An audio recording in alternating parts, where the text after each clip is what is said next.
And we are live. Hello, everybody that's plugging in today. My name is Tonebrown. Many of you that are on my page are following me. I have three guests that's going to be with me today: Karlton Clay, Christopher Nolen II, and Jen Lyon.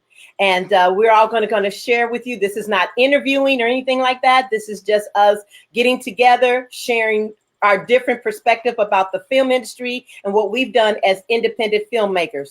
The goal that I have in doing this is to kind of give filmmakers that have reached out to me multiple times, or actors, that it doesn't take no one way to do anything. It's just a matter of our own personal due diligence. Again, we're not doing no music. I don't own no music, so no music will be in this at all. It's just going to be our individual selves. So who we have first is Karlton Clay. And Karlton, if you would, just go ahead and introduce yourself. Okay. Hi, my name is Karlton T. Clay out of Augusta, Georgia. I am the founder and CEO of Victory Productions. Okay. And then just tell a little bit about how they can reach out to you. I normally do that at the end, but seeing Okay. that we're still waiting on a few people, I thought you can go ahead and give them an idea on how to reach out to you. Okay. Well, I'm on Facebook. You can just type my name, Karlton Clay, and befriend me. We have a Facebook page, Victory Productions. You type in Victory Productions, you see it. It's there. You can follow me on Twitter and Instagram. It's the same handle, Karlton Clay. I respond pretty well. Just depends on what I'm doing for the day. But yeah, just reach out and we can start a dialogue. So That's beautiful. All right. Well, go ahead. I'm trying to figure out how we start. Well, I got started. I got started actually in theater. That's how I got started with doing productions. I've been writing since I was a kid or whatever. I've always had aspirations to write, but I didn't know how to necessarily get my work out, like as far as like how to get people to see my work, or just pretty much just get my message out of what I want to talk about through my writing. So I started out in theater. I went to Davidson Fine Arts here in Augusta. Trained in theater, trained in audio video production, and that's kind of pretty much where my beginning started. Um, and I went to Georgia State University in Atlanta, and I was doing plays here in Augusta while I was on break. And then when I was in school, I started my first web series, College Days. I started that my junior year of college, and and that story actually, it's a good one because it's basically talk about how you don't wait for people to give you an opportunity. Um, with College Days, I actually wanted to put that on my school's um, channel. We had like a public access college channel, whatever, one of those things that you're going to watch on a certain station. And at the time, I was working at the college, and the college TV station was across the hall. And I reached out to the guy, the general manager. He was always there. He would always come to our newspaper office. So he would one day he came up here into our office, and I said, "Hey, I have a show that I want to do. I'm really new because again, my training was mostly in theater as far as putting productions together. So I said I'm really new, willing to learn. I have a show idea I want to do about basically about college students and the different things that we go through in college. It's a fictional show. It's not a reality thing. It's I actually I wrote outside. I wrote all the scripts. I wrote all the scripts, and I said I'll find the actors. I'll produce it myself. I just want to have the opportunity to kind of just learn how it works, how everything works. Gotcha. And he took the first episode, and it wasn't an episode. It wasn't an episode of the series. I did like a short film first. So he took Hmm. the short film and the first script. And he was like, "Hey, I'll look at it. I'll check it out." And then once he got it, he never got back to me about it. Like never. Like he never. I would ask him. I said, "Hey, have you checked it out?" And he was like, "Yeah, I'm gonna check it. I'm gonna check it out." And never did. And then so one of my friends, Lamont Johnson, he said, "Hey man, how about I build you a website and you can put your work on there. And so that's how I got started doing web series. That's how I got into this is before YouTube allowed you to put like because YouTube, so you're going to put like 2 minutes on YouTube back in the day, like in 2006. Right. So, yeah. So this is before how it is, everything is now, all these streaming services and everything. So I got started really early when internet was just kind of really popping with content. So my friend built me a website. I started putting my shows on there, and that's just kind of how I got started with doing web series. And here we are, 2020. My 15th show premieres actually at midnight tonight. So, tonight? Yes. What's the name of it so that we can guide people to it to chime in on that series? Okay, the name of the series is called My Life. It stars Gary LeVard and Marquise Wolford. And you can actually go to vimeo.com/on-demand/My Life series, and you can pre-order the series. You can pre-order it now, and you'll have all 4 episodes, or you can wait until it actually officially drops. You can still get all of them, but it'll all be right there. Okay, well, Karlton, do me a favor. On Facebook inbox, text me the link, and then that way I can post the link on here for people to see it. Okay, I'll do it now. Okay, and so while you're doing that, Jen, hi. Okay, Jen, we don't have no sound from you, so we need you to give us some sound. Unmute yourself. Says your mic isn't connected. I'm unmuted. There she is. Hey, Jen. How are you? Hi. So Jen just joined us. So Jen, I just want you to go ahead and introduce yourself, and then tell a little bit about how you came into filming, acting, because I know you do a little bit of both. Yeah. And then just tell a bit of just a hint of your being in festivals, and we're going to go more in depth of it once we really get into the teaching mode. We're going to start off just doing some questions, sharing, and then after that, we're going to kind of ease over and start doing some teaching mode. And as I explained at the beginning, this is not interviews at all. This is just us as filmmakers, independent, just sharing different ways that we've gotten to the industry. Because I'm sure you have, as well as Karlton and myself, we get posts and inbox on how did you get started or how did you do whatever you're doing. I'm trying to show the different due diligence that we do individually. Okay. Yeah, definitely. Well, I got to tell you, I listened last week and I loved everything that everyone was saying. So thank you for doing this. Not just from me, but, from all those filmmakers out there who are at all different levels, trying to figure out what to do. But so yeah, I'm Jen Lyon. I'm an independent filmmaker. I act and direct and write, produce, do catering, all of it. And I started back in college. I got my degree in theater. And then shortly after, my dad said, get a real job. And so I went off and, went into healthcare for a long time. And then finally I realized, well, I'm not doing what I love. This isn't what makes my heart sing. So I figured I better get on it sooner than later. So I actually connected with this group in New York where they had these monthly film challenges. And it was so interesting because I took a long break between college and coming back. And the industry had changed so dramatically. There was no walking into an agent's office and smiling and saying, hey, hire me. It was produce your own content. And I'm like, what? Like, produce my own content? No, I'll be in your content. And, they were like, that's not how it works anymore. So I, started doing these monthly challenges and, suddenly I'm all of those things, right? Producer, director, writer. And it gave me such an appreciation for really everything that happens behind the scenes.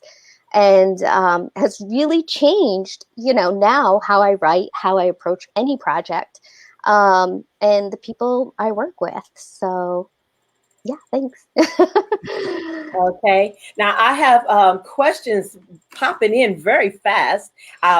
I was going to kind of do my own questions here that people had already sent me, but I'm going to go ahead and start with Marcus Thompson Jr. He asked, Hi, may I ask suggestions on user-friendly ways for actors to make self-made content while in quarantine? I really want to make content, but I don't know much about producing my own. Who would like to tackle that? Well, I just finished a film and I'm doing one this week. Same deal, quarantine. Where I mean, right now, anybody out there could be an independent filmmaker because our phones are so much more advanced than the actual cameras they were using on TV shows, not too long ago. So it always, for me, gets back to the story. Come up with a good story, something interesting, and people will forgive a lot in production value if the story is engaging, if it's something they can connect with, and it's something that is interesting.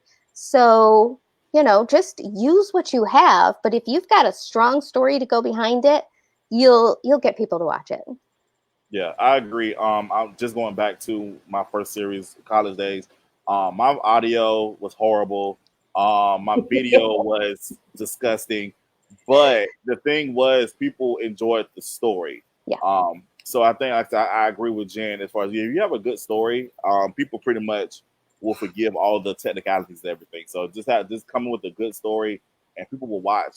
I've seen some people who've been filming, themselves in quarantine right now. So again, yeah, just come with a good story. Again, use your phone.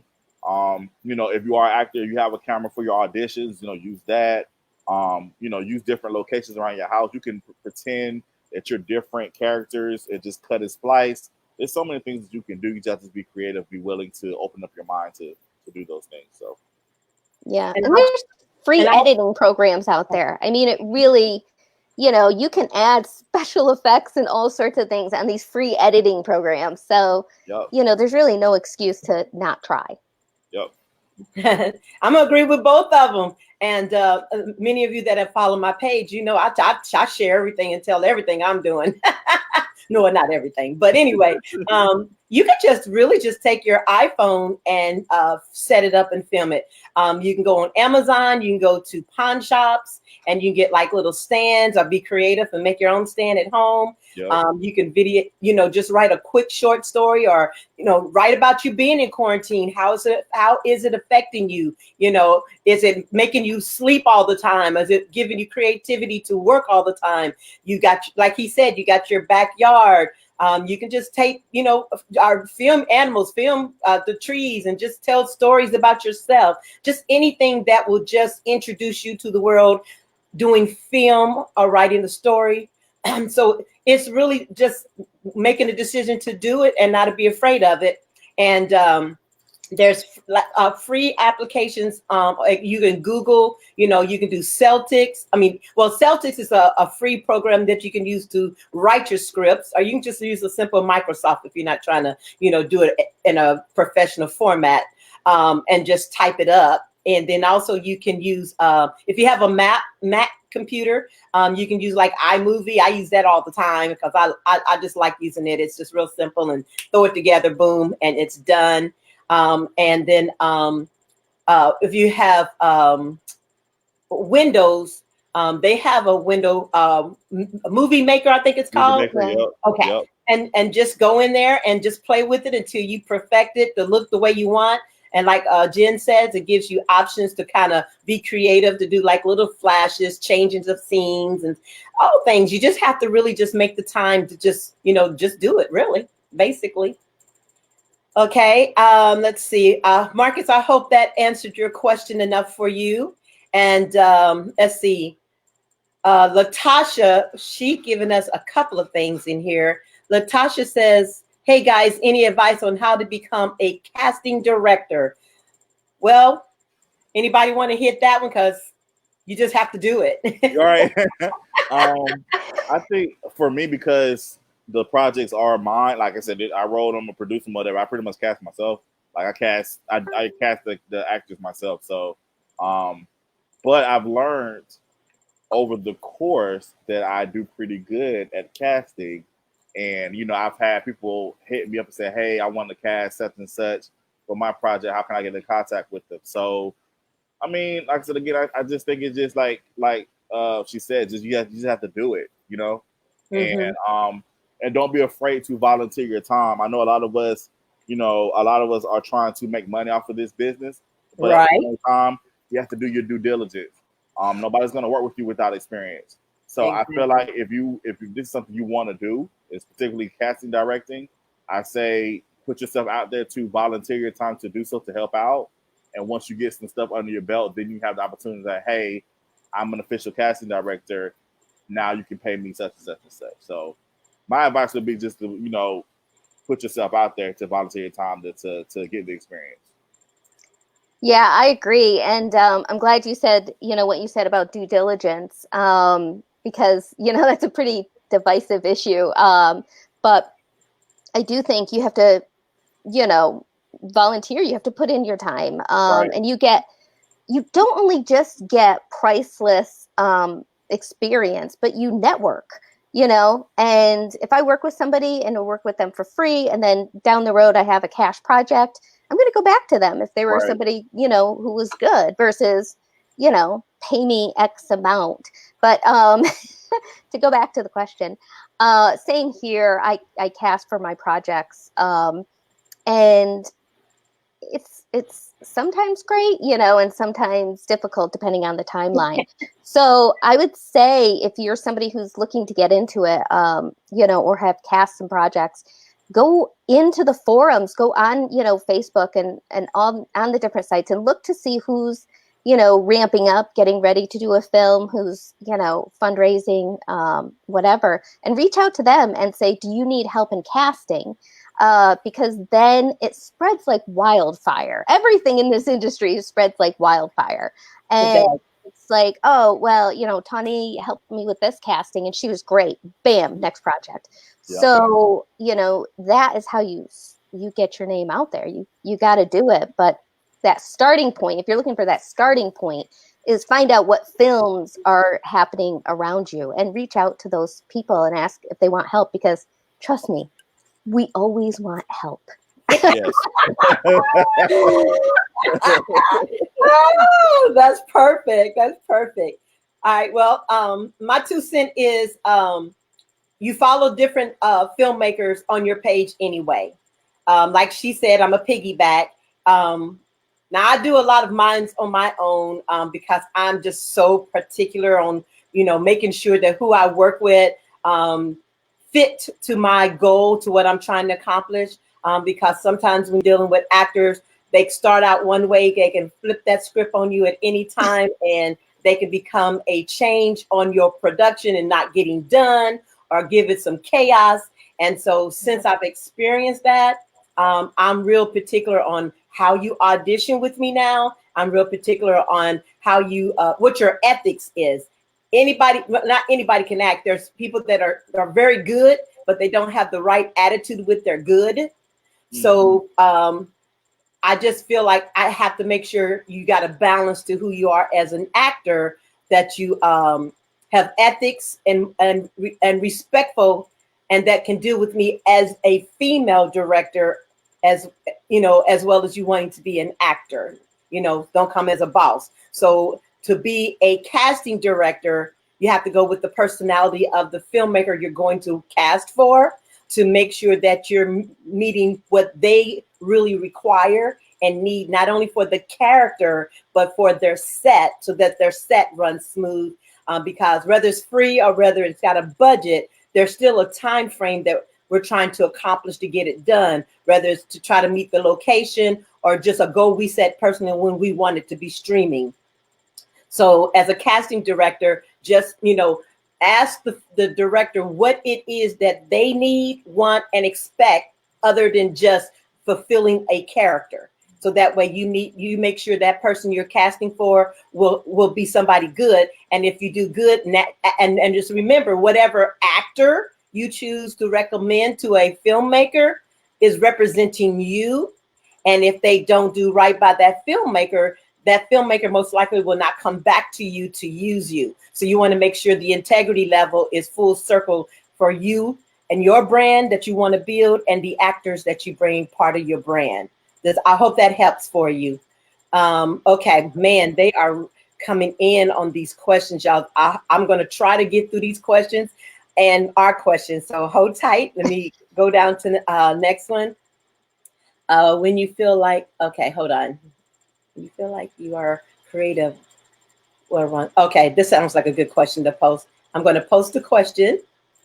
And then when you feel like your creative well runs dry, or you hit an inevitable writer's block, what do you to get what do you do to get your creative mojo back? Okay, hit it, guys. That's a good one. Okay, Noel. So, I mean, that's a good one. For me, I really focus in the short film arena, so it's pretty easy, for me to get it down on paper really quick. Once in a while, it's a matter of motivation, which I heard, in your last series talk of, about just trying to finish up, make sure that you're engaged enough to actually follow through and get it done. If I do start to block on something, I usually just wander off and start to work on something else. And then it's so odd, it's so serendipitous how I might be working on another project and then be like, oh, that's what I should do on the first one, and go back and clear that block. But typically, I work in pretty small bites, so it's a little bit easier for me to digest and get through.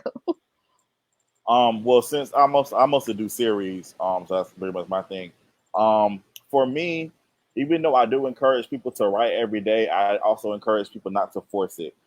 Because a lot of times you're so trying to, well, let me get this done, that you may not be satisfied with what you wrote because you forced it, because you're trying to ignore the writer's block or whatever. I know that's a horrible feeling. I agree with Jen. I suggest to kind of step away from it. Go take a walk. That's helped me a lot. Like, I always just go out in nature and just walk, or listen to music. I'll take a nap. Honestly, a lot of my ideas come from my sleep.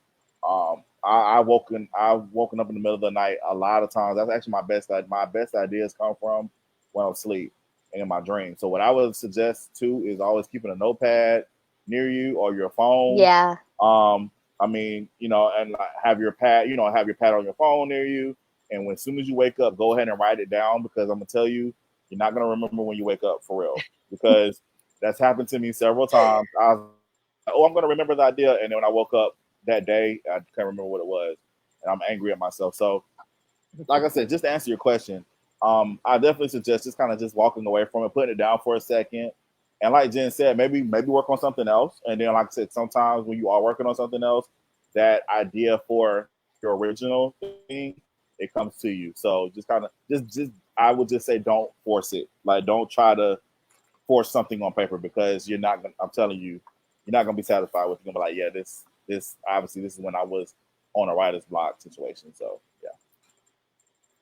Well, that's true on the writer's block, on the going to sleep and not waking up and have it, because I had questions in my brain that I wanted to ask you guys for this session we're doing, and I was so sleepy I would not let myself get up to write it down. And then when I got up, I couldn't remember the questions I wanted to ask, and I know, and even to this moment, I can't remember those questions, and they were good and juicy questions. So I'm really hoping that as we talk, they will just start flowing in my brain so I can get those questions, because they were good. But here's a question that comes up.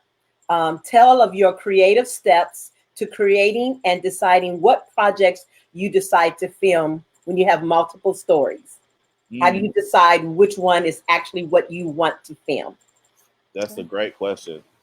Great question. I think for me, it's just a matter of what locations I have available, and also what cast members that I have available for whatever project. I'm like you. I'm as far as casting, especially now, I'm a little bit more particular about who I want in my projects now, because again, you can get to the point where you're trying to widen your net, and that can mess up your whole feng shui of everything, and I've learned that the hard way.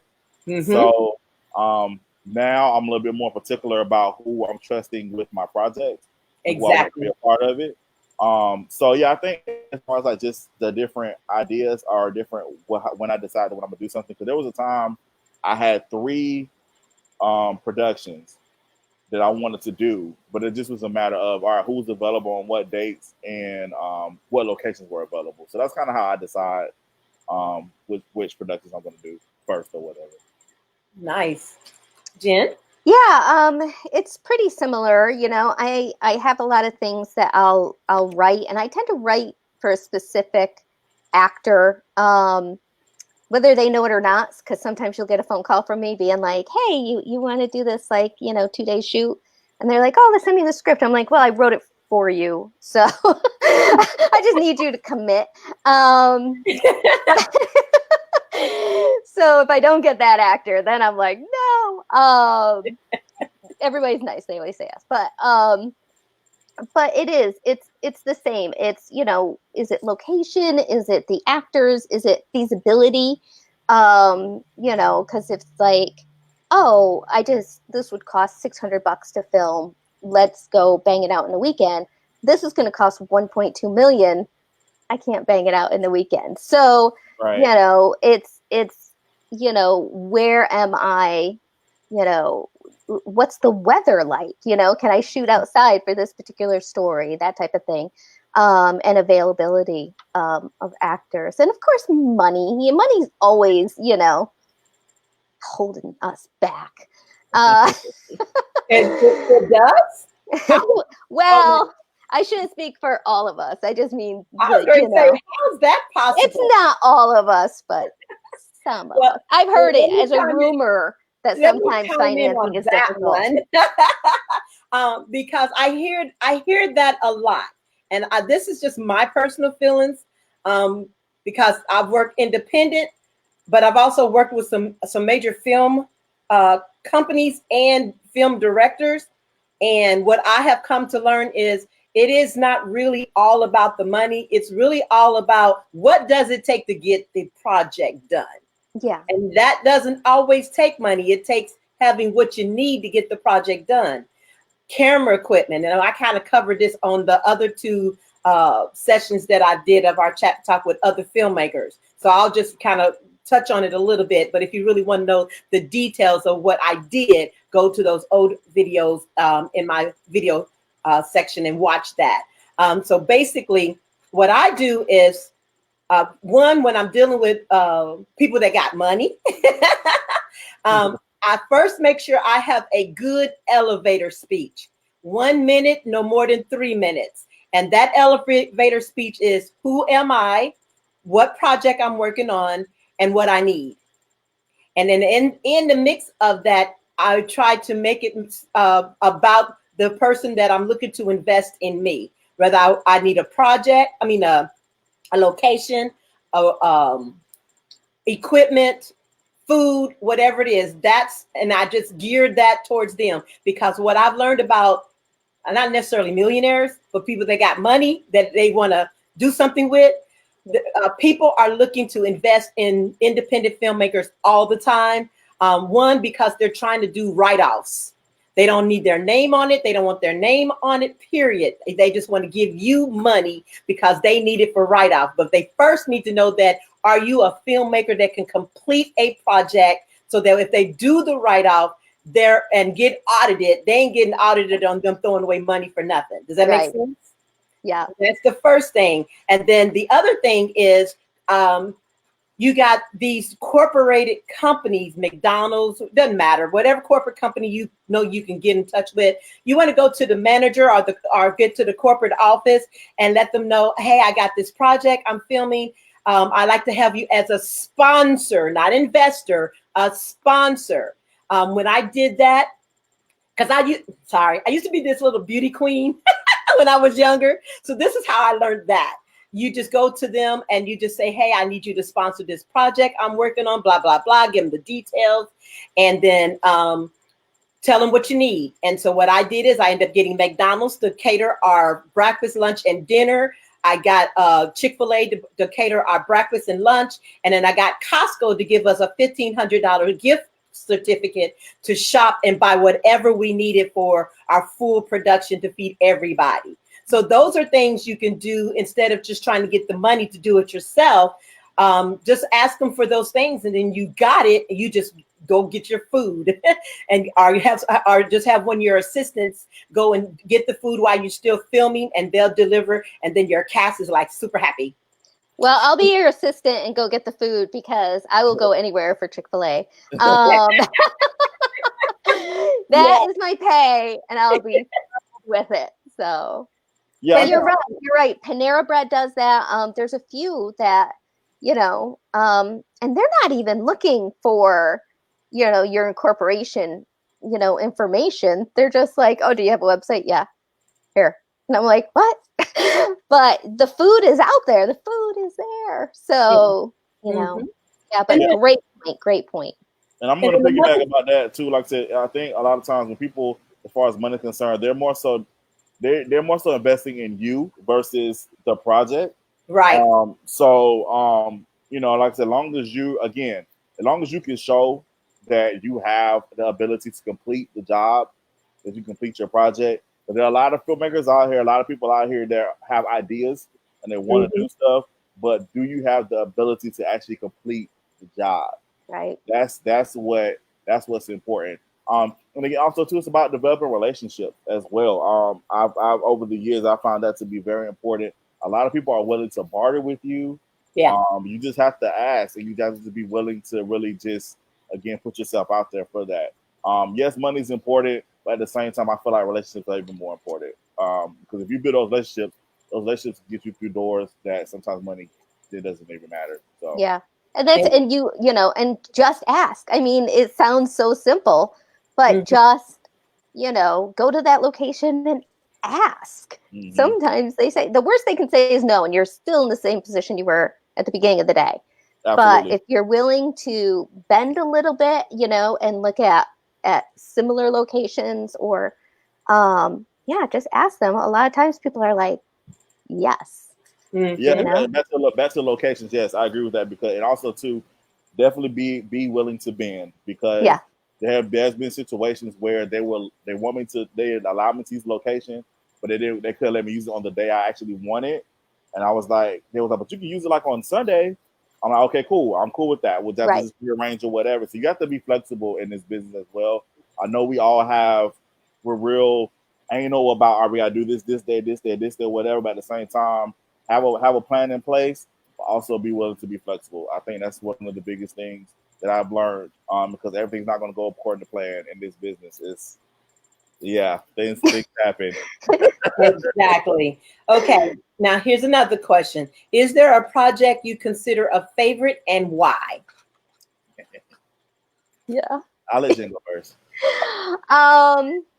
Yeah, this was one I threw together, I think, mainly just for me, just to get out of the house and do something pre-quarantine world.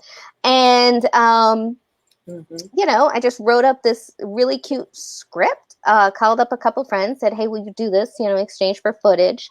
And went out, asked the library, hey, can I shoot here? And they were like, sure, but we're still going to be open. So talk about being flexible. And I'm like, because everybody was going to walk through exactly where the scene was. And they did. And in the first cuts of the film, you could hear the librarian go, shh, they're filming here throughout all of the dialogue. Gotta love those sound engineers. But, I just loved it because it was such a collaborative effort and everybody came together. We banged it out in like 6 hours, including lunch. And it went worldwide, winning festivals everywhere. And it was just one of those things that was just cute, and so fun. And I think that's the big thing. It's just you've got to remember for the bad days on the set when everything isn't smooth, that you do have good days and things, can go smoothly and just be fun. Yeah, I agree with that. I think my favorite project, one of my series is called Brotherhood. It's my favorite project because I specifically wanted to do a show about Black men and how they handle situations and their emotions. And not just Black men as far as like emotions, just in general, men are taught you're not supposed to be emotional. Like that's something that they tell you when you're a boy, don't cry, don't do this, stop acting like a girl. Just kind of just those things that we as men have grown up, that's been taught to us. And so I thought it was important that I do a show about men as far as them dealing with different things and how we do have emotions. We do feel things. Even when things are our fault, a lot of things are our fault all the time, but we still do feel the ramifications of what happened to us. So I thought that was important. Just to kind of, it's fun. It was a great show to write. It was very cathartic for me to get a lot of things I was feeling on the inside out. I can put that through. And this is just fun to shoot. It's great. All the cast members are amazing that are part of it. It allowed us to do a spinoff, which is Sisterhood, which is great. Which teaches in. It's just a good story. I enjoy just putting together a good story. I think that's the dopest thing about this thing. So yeah. And I do think, I just want to jump in real quick before you go, Tony, but I think that when you love it and you're having fun, it comes through. And, your viewer really gets that, because I think we've all sat through movies that are technically correct and they have the name, they have the production value, and there's just bleh, Yeah. But when you love it and you're having fun and your actors are having fun, I feel like it really transcends through to the viewer. Yes, yeah. I agree. It not only that, it transcends with the actors, where they really give 100% plus when they're enjoying it with you. So I have come to see that happen. I wanted to piggyback as well, because one of my favorites is one I did like 2 years ago. It's called Kitchen Talk. It's my first comedy drama that I did as a full feature film. I had been doing many shorts, lots of shorts. And but my very first film was a full length feature, and ended up being a 3-part series. That's how long the script was. But then this one was just a good 90-minute movie I did, and I just wanted to see if people say I'm funny, but I don't think I'm very funny, and I just wanted to touch and see if there was some comedy in me, and it turned out really well. It's still in it's completed, and it's prepared to be streaming on Amazon. With the COVID-19 and some of the technical the issues that they had, they haven't got it released yet. But they sent me a note saying that they apologize for the delay. But I'm waiting for it, because I can't wait for you guys to see the full. The actors were fun. They did a great job. And I have to admit, the story turned out to be a pretty good story and funny. Real funny. So I can't wait. Yeah, but I have to go with what you said, Karlton, because I had a series that I had written and prepared called The Distinguished Gentleman. And that one day I want to go back to it, because I agree with you 100%.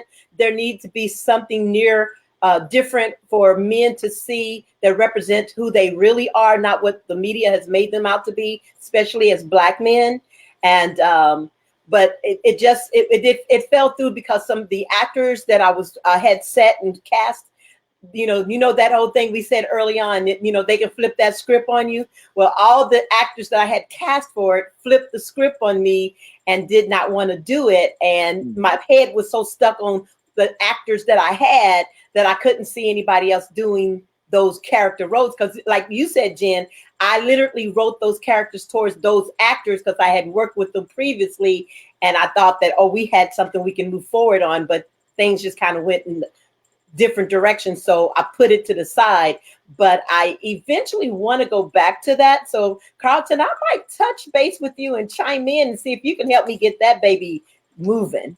Because they got good characters in them, and they're good distinguished characters showing men in a professional way, as well as some of the things you touched on, the emotional, how they deal with women, and how they decide if they want to be single relationship, married or not. So it's really some good stuff. I really would like to eventually get out there. So I might connect to you on that.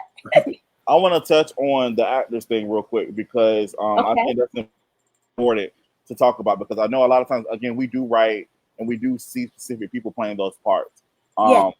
And I'm about to say, like, I had to learn, you just like a schedule, whatever, can't be married to that actor playing that part, because a lot of times that can really prohibit you from putting out great work.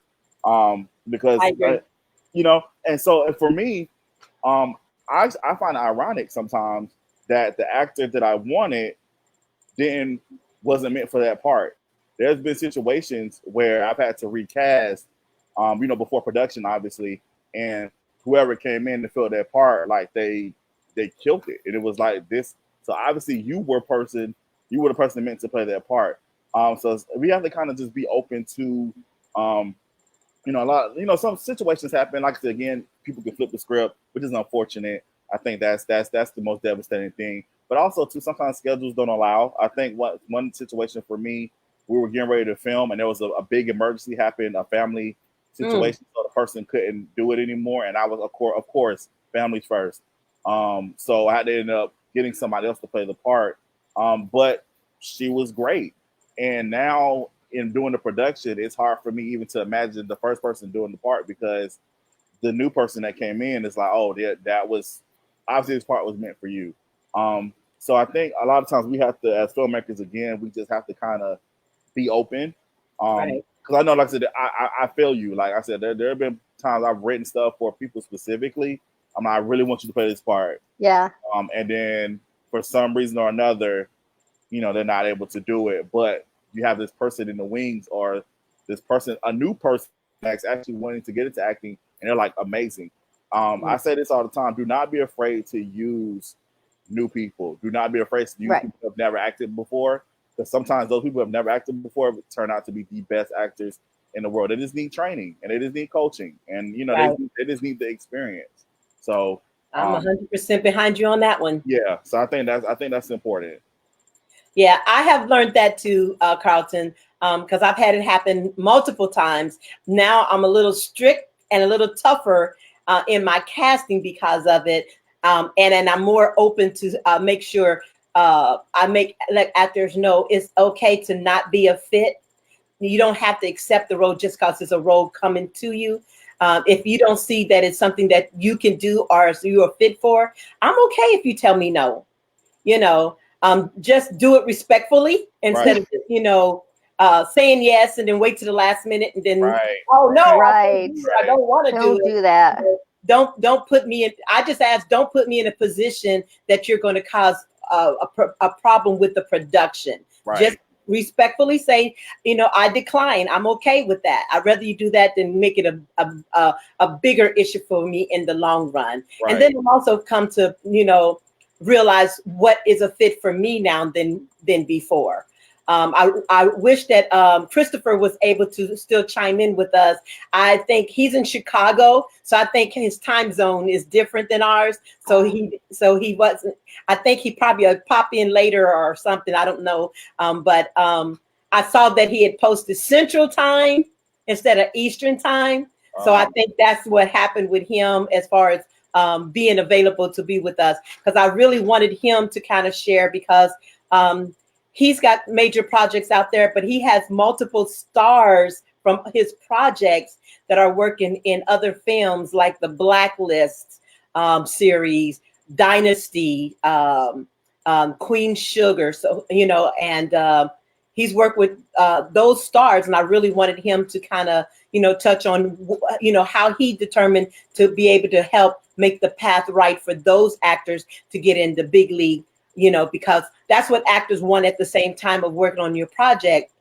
You know, how can they get into your project, but yet get them recognized and get into the mainstream? And it's totally understood on how they do. And we want that to happen for them, but they have to come in and be, you know, committed actors with a good ethics in order to be in position for that to happen.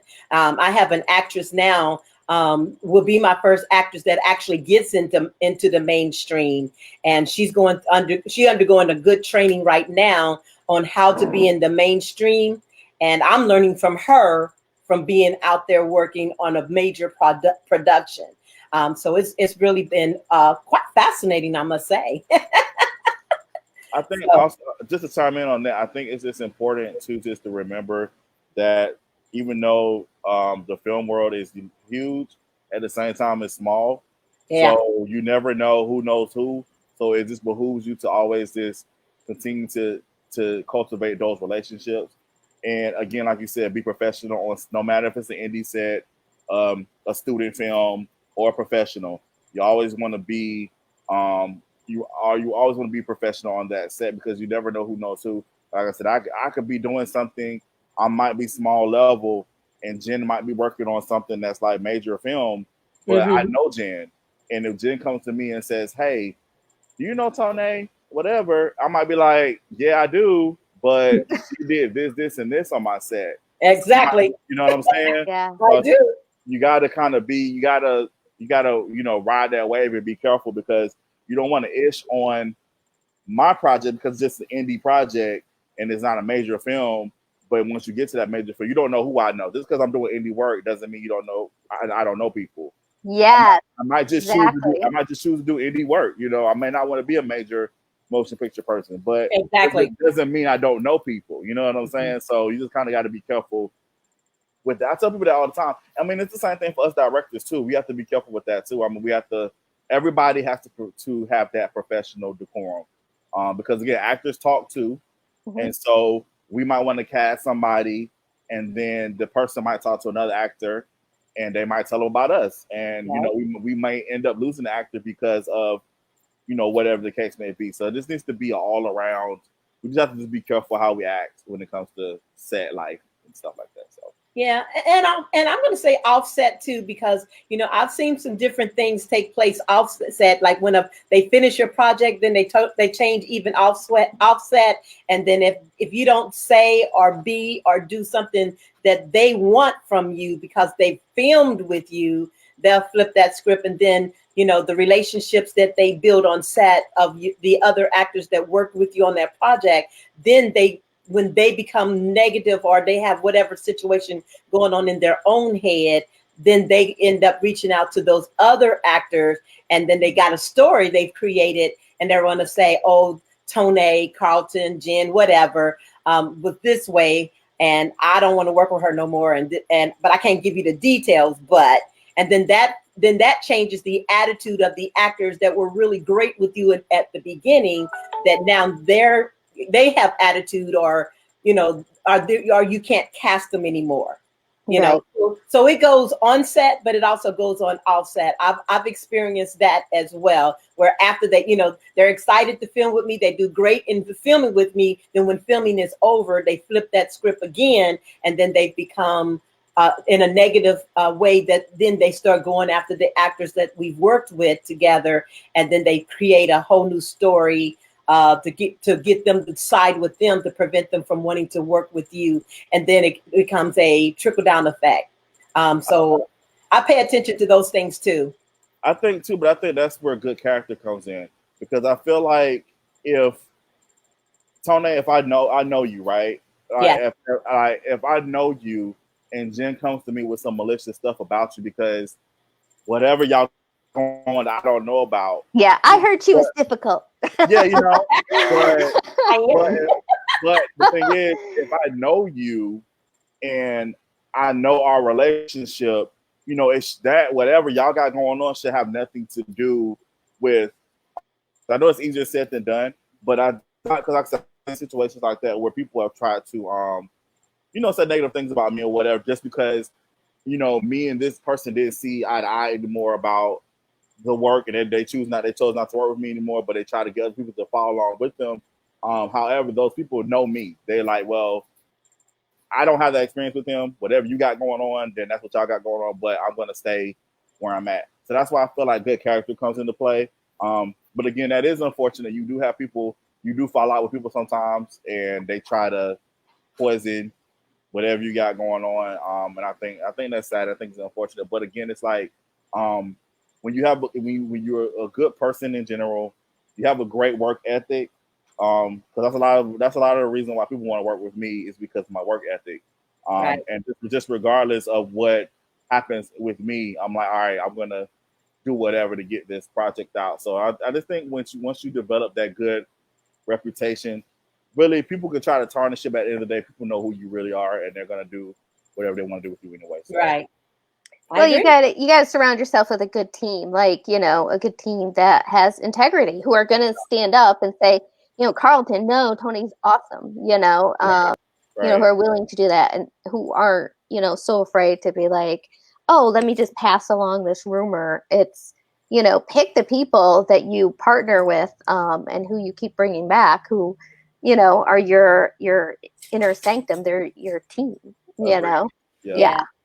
Well, I was blessed to have one actor that I worked with that he went on a set and the filmmaker was criticizing me, who have never even met me before, so don't even know me, just downplaying me. And he was like, that's not the Tone I know. And if you keep doing that, I'm not going to be on your project. And he actually literally walked off of that project and stood up for me. And I was like, well, I've not had anybody stand up for me, so thank you for that, you know. But you know, but I was really, you know, sorry that he had to walk off the project, because you know, it sounded like it was a great project, but the respect that he had for me meant the world to me, because at that time I was really going through a stage of, I was getting beat down big time, you know, from particular actors that just went in on negativity where I was concerned. And I know a lot of it was because I would not be or do the things the way they wanted to do, and they wanted to have control that I wouldn't release. It's my project. Why would I release it to you? But anyway, that's another story all on its own. But yeah. But okay, let's go on to the next thing here. This is for you, Miss Jen. The question is, how do you select which film festival that you would submit to? And then tell a little bit about the project that you submitted in, and you were like best director. That was a cool video watching that. So okay, well, I'm going to give away the store on this one because I used to do a lot of consults on this. And you know, here's the thing, everybody's like, well, you know, what film festival is my film going to get into and, you know, get the most eyes on, and, you know, which is right. And what's fascinating to me is that there's no part of our industry that really addresses this, right? Like film festivals, how do we do this? And, you know, the very first film festival I submitted to, I was lucky enough to get into, and everybody was like, oh my gosh. And I was such a new filmmaker. I was like, what's a film festival? You know, like what am I supposed to do? And so I studied every single aspect of this as possible. So there's two ways to go about it. Everybody has heard of like Tribeca and Toronto and, you know, Palm Springs and the Sundance, that one. And that little one. And, you know, they complete their project and they pay their $80 to $110 and they send it off and they wait. And, you know, those festivals are accepting 1% to 2% of their submissions. Yeah. That's a very low percent. It's extremely low. So when you're looking at, you know, for Tribeca a couple of years ago, they got somewhere around, I don't know, 68,000 submissions, and, you know, they play a couple hundred. So the numbers don't even work out to have enough screeners to watch all of those films and get back to you. So when you're looking at some of these big major film festivals, you need one of three things. You need like a huge name, you need a huge budget, or you need an in. And that in might be, you know, hey, I was part of this other film that won last year, or, you know, I know this screener, so I, you know, hopefully they'll watch it and, you know, put it forward. But it's such a major cash influx for these film festivals. But I promise you, not everybody's film is being watched. They can't physically do it. There's not enough time and, manpower to do it. So how do you get into the major festivals if you don't have a major name and a massive budget? Because, there are people who win that have smaller productions. And Right. going into smaller film festivals and spiraling up. So go to your local film festival, go to a regional film festival and win and win and win and win and win, so that by the time you get to, knock on the door at Sundance, you're like, I've got 27 best directors. This is won 30 best pictures. This is won everything under the sun. You're going to look dumb if you don't, show it. So, because your film should be out there for 2 to 3 years. It doesn't just burst out of the gate and premiere at Sundance, again, unless you know Spike Lee. You know what I mean? Like, unless you're like, oh yeah, Matt Damon's in it, with that other guy, Ben. Like, unless you have some sort of, big in, or you built that name for yourself. And I don't care if the story's good. They don't care if the story's good. We have all sat there and watched at the Oscars as movies with not great stories win. Okay, I thought that was just me. And it's because they've worked the system, and working the system is winning award after award after award.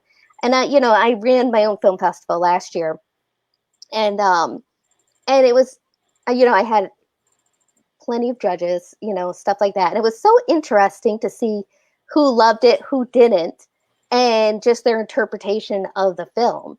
And, but a lot of them, if the film came in with a lot of awards, I would see like, well, yeah, of course it's good. Of course we're going to show it. And it's like, but what's your opinion?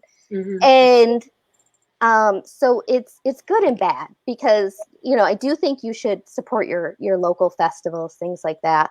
But you can spiral your way up. You can get to the big show, by doing it that way. And as you do it, you meet people and you network, and, they're all in the same boat. So it doesn't matter if you're doing a $600 short or a $600,000 or, a $6 million film. We're all experiencing the same issues with, actors flipping a script or, not showing up on set, and things like that. So that's fascinating. But to go back to the question, what is right for your particular story? Look at your story and look who's, looking for those stories. So, if you have an all-female cast and an all-female crew, then look at the film festivals that are, pro-women filmmakers. If you've got a film that is about, how much you love your dog, there is a film festival for dogs, so like cater to that niche, because whatever your film is about, I promise you, there's a film festival for it.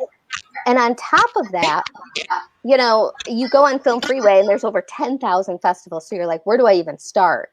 Start with you. Start with your cast and crew. Does your town have a film festival? Does your area have a film festival? Because when you write to them and say, hey, I'm a producer, I live, here in the Berkshires, will Berkshire Short Film Festival put me in? Probably, because you're a local person. If your star is from Chicago, and Chicago's got a huge amount of festivals, go to Chicago and say, my star, grew up in this town. They're going to be able to, ask their family and their friends to come to the festival. And that is huge, because on the festival side of things, we want butts in seats. We want it as filmmakers, but we want it as film festival organizers too. We want butts in seats. So you're telling me you'll come and you'll support the film festival and you'll bring people who I can sell tickets to, and, I can take pictures and my theater is full because I have such a successful film festival. So, go back to, your story, see if your story fits the framework of a film festival, and go back to your cast and crew and say, these are local people, and they will bring their people in to to see this film festival. And then as you win and win and win, then you can go to, unrelated film festivals, because you've got low, medium, and high level festivals. And you just spiral up, win, win, win, spiral up. And then you get, the most recognition for your film. That's good information. Karlton, do you know much about film festivals or anything? Have you ever done them? I know. Thank you, Jen.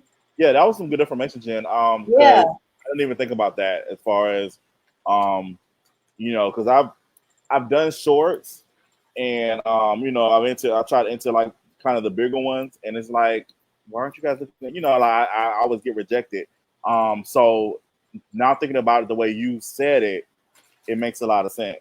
Yeah. Because it's definitely impossible to watch a million submissions, in that submission timeline. So that definitely makes sense. Yeah, there's not enough time. And like, honestly, tell me who won Best Short last year.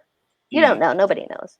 And congratulations to that filmmaker and their parents who are like, yeah, they won Best Short. But nobody knows, you know what I mean? But everybody wants to say like, oh, I premiered at Tribeca, or, I was in Toronto or whatever.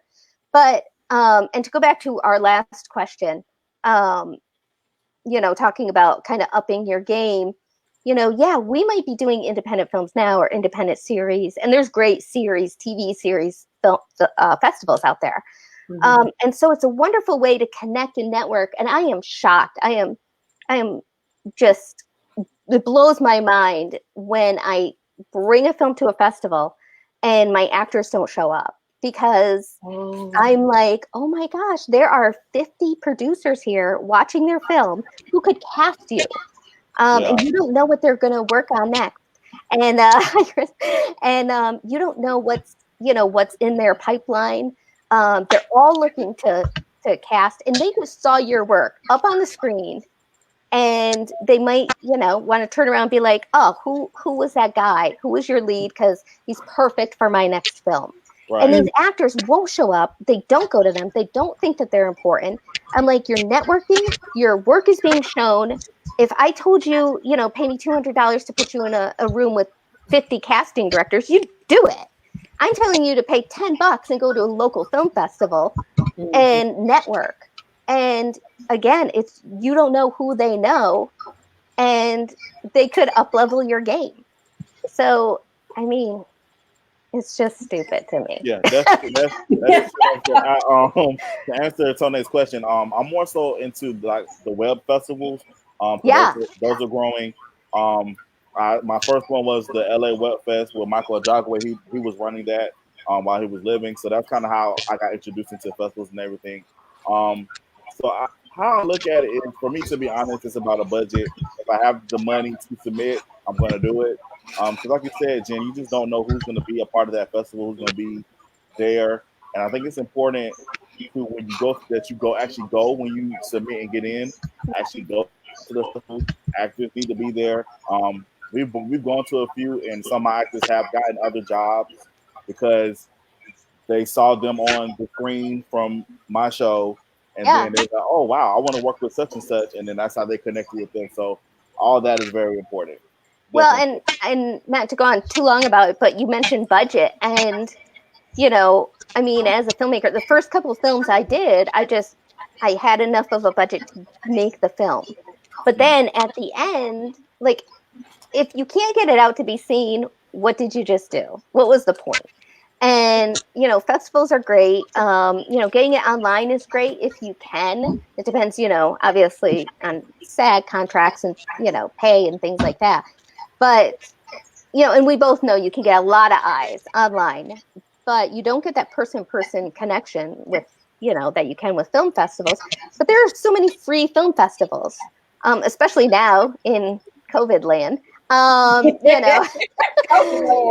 People are looking for content, so you can get it out there. But if you don't have the budget for it, you know what? You send an email to the festival organizer and you say, will you take it for free?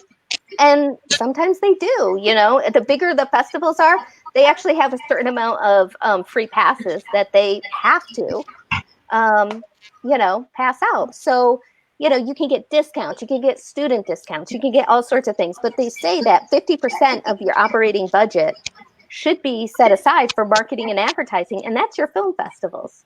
So, you know, get it out, get eyes on it. Thank you, Jen. That's all I got. As you can see, Christopher A. Nolen has stepped in. You forgot So, to do. wait a minute. Was it at 4 p.m., right? Second. No. Hey, am I late? I mean, what did it start at 4, right? It started at 4. Did I start? I started at 4. Yeah, I started at 4. Okay, Yeah, cool. I saw that you posted at Central Time and it was Eastern. Oh, Lord. Yeah, no, that's Oh. fine. That's fine. We're great. We're happy to have you join us. So Christopher Nolen, if you would introduce yourself and tell us a little bit about your film world, and then we'll kind of keep it moving. Yeah, guys, I'm Christopher Nolen, a film director, producer of Inferno Productions. Been in the game for about maybe close to 30 years as a director, producer. But I've been in the game in entertainment since I was 7 years of age as an actor and model. So once I finished doing acting and modeling, I crossed over to do some directing, producing, a little bit of writing. I really don't like writing, but I'll do it when I have to. I'm more of a director and a producer. I like to get things happen, like to work with actors and crew and telling great stories. But this is a great forum here, Tony, because people need to understand every facet of the entertainment world, especially when it comes to filmmaking, because it's no joke. It's really difficult to make a film and get a film done and then get distributed. I hear you guys talk about the film festivals. That's real. Film festivals would be really, really helpful based on the type of film or genre you have. But distribution is the key. And that's the hardest thing to do, So I really love what you guys are doing. Whatever you guys want to know, I'll answer the question. I have nothing to hide. I'm all real, and I give it to you straight. That's why you're here, Christopher. That's right. I've been following you a while. You've been doing your thing. You guys been doing your thing. You guys have been I'm really impressed. So keep up the great work for sure. Thank you. We appreciate you taking the time to be with us. All right. So you mind if I chime in and tell them a little bit about you to what I know? Sure. Go right ahead. I'm very modest. Go ahead. All righty. So Christopher Nolen, I know there's another one out there, but this for me is the real Christopher Nolen. I appreciate that. He's done multiple films, and those multiple films are distributed like on BET. He's not only got films out on BET, streaming in different formats, but he has actors from his projects that have gotten into the mainstream. And that's something that we like to talk a little bit about on your side, Chris, because with Christian Keys, who's really out there doing a lot of things. And I can't even begin to name all his projects, but he is one of my dream actors to film with. Right. No doubt. Yeah. And then you have Breely Evans. She did Ambition. Absolutely. You got Rob Riley, who's doing Dynasty. You've got Tim Durrett that's doing Queen Sugar. That's just to name a few. So my question is, how did you nurture these actors to prepare them to be in the mainstream? Because I have some that I would like to see go in that direction as well that I've worked with. So if you could just share a little bit on that, that'd be awesome. Chris, can you hear me? Uh-oh, Christopher? Did he freeze? He's frozen. I think he froze. Oh, okay. Well, hopefully he'll hold on to that answer and we can come back to that. Are you there? Chris, you're frozen if you can hear me. Chris is out in Chicago, so I don't know what their weather's like. Froze. Yeah, you froze a little bit. Did you get my question on that, though, a little bit to answer?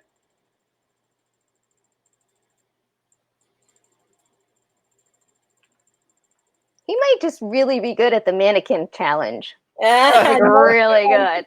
No, his camera went out, but hopefully I'll be happy to go back to it because, that is an interest of mine for sure. And I definitely would like to see, some actors from all of our projects, make it into the mainstream and at least give them an option, because I know they're watching, the option to know what they can start doing for themselves to do their due diligence, to groom themselves into being prepared for the next level. I try very hard to do that on my own through the mentors that I have and the projects that I do. Some listen, some don't, but that's just a direction I know they want. And if somehow through these forums we're doing can make that work, that's what we want to do. Give me a moment because he's messaging me and I want to go and see what his message is. Okay. Well, in the meantime, for the filmmakers who want to work with a name, I get this question a lot, like, how can I get Sally Field or whoever. And there's a pathway for, reaching out, reach out to a casting director, a professional casting director, because they might be able to contact them, ask their agent, and just ask. And it goes back to the locations. You never know, if somebody might say yes or no until you ask them. Right. Just see if you're basing them, on their work, you might have a story that really connects to them. Right. And, I go to these festivals and I see, some really big name actors. And I'm like, how did you get that person? And they're like, I asked. And I'm like, they're your cousin. And they're like, no, I just asked. Yeah. So on the other side of it, it can help. And what I have learned is they are willing to work with you, even if your project's not SAG or even if your project is not in the stream. It's just a matter of your delivery. And also it depends on their agents or what position they put in themselves as far as agents or contracts that they've done. Because I've had a couple of big name actors that were supposed to do a couple of projects with me, but we just could never come to a proper agreement through their agent. Yeah. One was because of their agent. Their agent just didn't follow through on everything that we needed to do. And then by the time we were ready, I had to go with somebody else that was a no name, but it goes back to what you said earlier, Karlton. I wanted that big name actor because I thought he would be perfect for the role. But then God ended up giving me someone else that we ended up casting in that role that did a fantastic job on that project. And then now I just saw him and lost my thought. Actors will say yes. It depends on the agent that you're dealing with. And what agreement, and then also it just depends on if they have a greater expectation out of you as far as money, because sometimes they're willing to do it, but they want to be paid a certain amount, and if you don't have that certain amount, then they're not willing to. Right. But you can give yeses out of big name actors. Yeah. All right, are you back with us now, Mr. Chris? So that was my connection then, correct? That was me. Sorry. It's okay. We just kind of went in and just talked about getting big names for our project, and just I was just letting them know that there are big names that will say yes, even though you're independent. It just depends on the agent that you're dealing with them, or whatever their situation is at the time you're trying to film. Absolutely. Were you able to hear my question early on to you? No, I didn't. Okay. Yes. So I'm sorry, repeat it, because this is just crazy over here with this internet, because I'm on a Wi-Fi. That's quite all right. So the question was basically for myself, because I'm curious, but also for the actors that are tuned in watching us. The actors that you've had the opportunity to work with that are now in the mainstream, what kind of things did you do to prepare and nurture them to be able to handle being in the mainstream, to help their career path grow to be where they are now? A lot of communication. A lot of the actors I work with, I have great communication with them as a director. Like, once they're hired, I talk to them immediately via phone, text, email. We just communicate. We talk about the story, the characters, the script, but I also get to know them. If they allow me to get to know them as a person, it makes their work relationship really, really great. And I've been really blessed to work with all of these actors in my films who are doing great, great things. So it's been really, really wonderful. I've just been really, really blessed and really thankful that I work with actors, Hollywood actors that aren't assholes. Oh, I didn't mean to say that. I mean, I don't know if we can cuss enough like that. Sorry. Well, it's not just Hollywood, it's Indy too. Yeah, I'm sorry. Yeah, I'm sorry. I didn't mean to say that out loud, people. But it's been great for me. I've been really, really lucky too. And being able to get to these actors directly is a plus. Okay.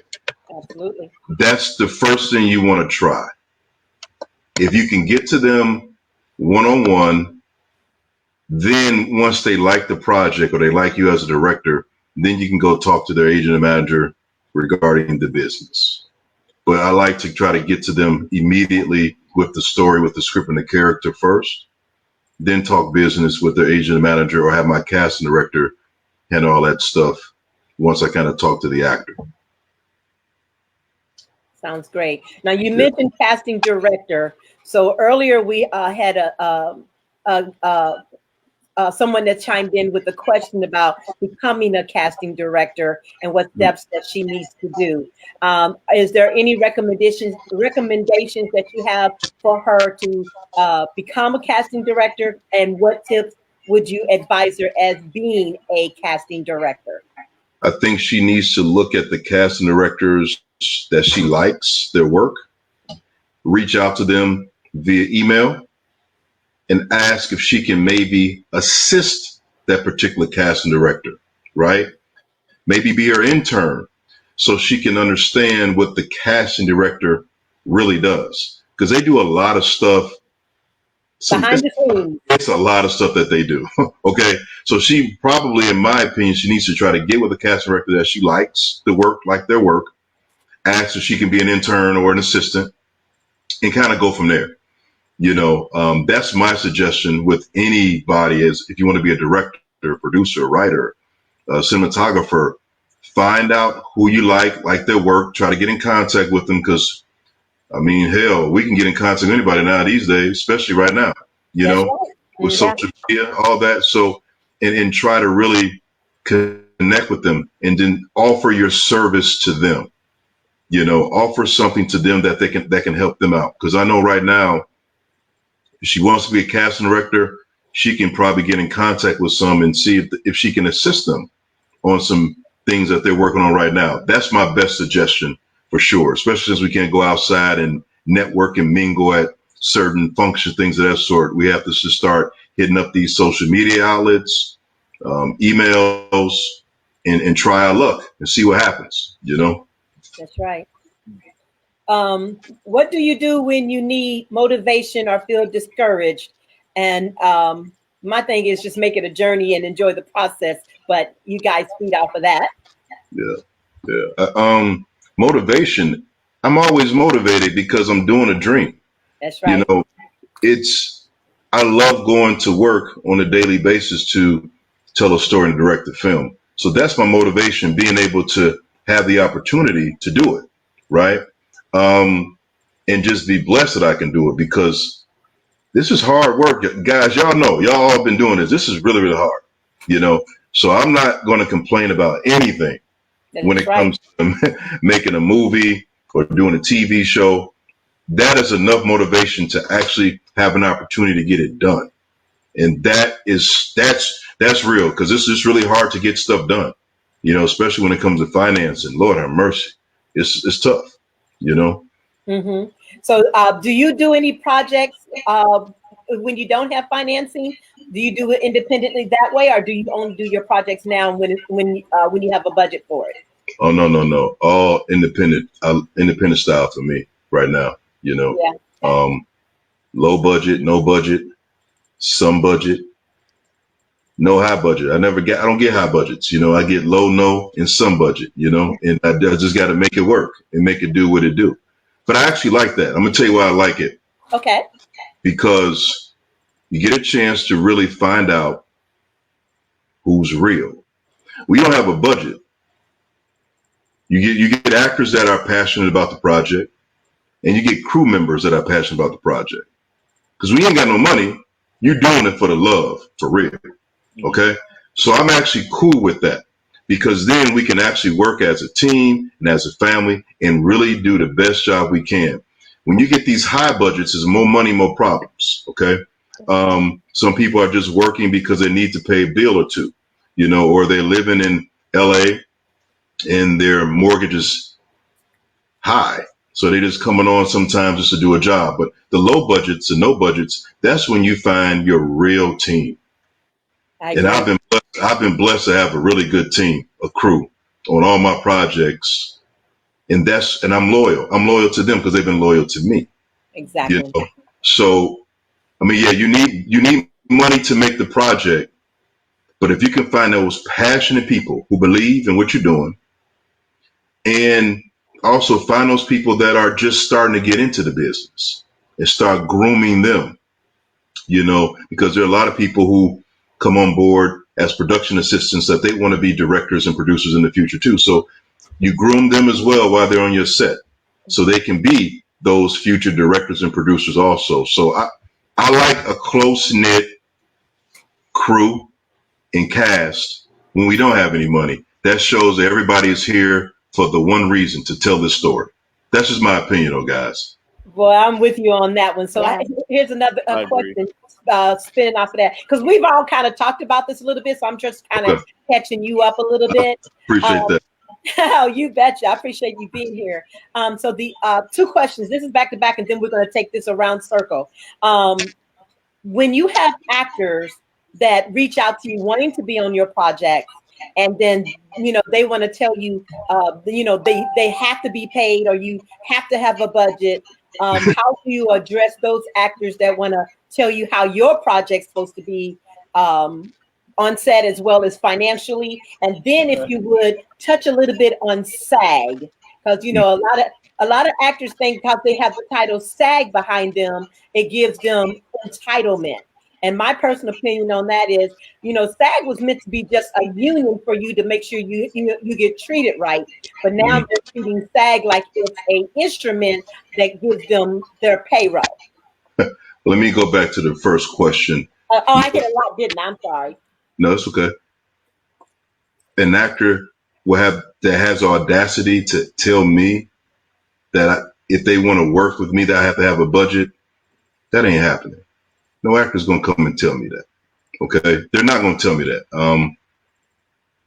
Cast is very important to me. So I have to get cast that are, again, I use the word passionate, right? Passionate and believe in the story and the script. All right? That's who I'm going to deal with. I'm not dealing with anybody that's money hungry. I'm not doing it. Just not going to work with me. Now, as far as SAG, yes, we follow the SAG rules, but actor to say, well, I'm SAG, they should have some entitlement. Nah, no. I'll go use a non-union person. Okay. Now don't get me wrong. In my main roles, I have to use SAG actors or Hollywood actors to get the distribution, right? But in supporting roles, I can go non-union all day long, because that's going to save me money on the budget anyway. Okay. That's going to save me from paying pension and health benefits for a supporting role. I'm already doing that for the main roles. It is not a necessity for me to use a SAG actor in a supporting role. So a lot of these actors must understand that. Actors must be humble and passionate, especially if you're up and coming. You better be humble as pie. Okay? You cannot be out here acting all arrogant and a fool, because then it's going to get around that nobody likes working with you. And that's a bad reputation to have. Yep. It's really, really bad. So for an actor, I'm laughing because an actor telling me, well, if you want me in your movie, you better have a budget. Well, maybe I don't need you then, bro or sister. If you're going to be like that, I'll go on to the next person, because every director and producer has a list 1 through 5.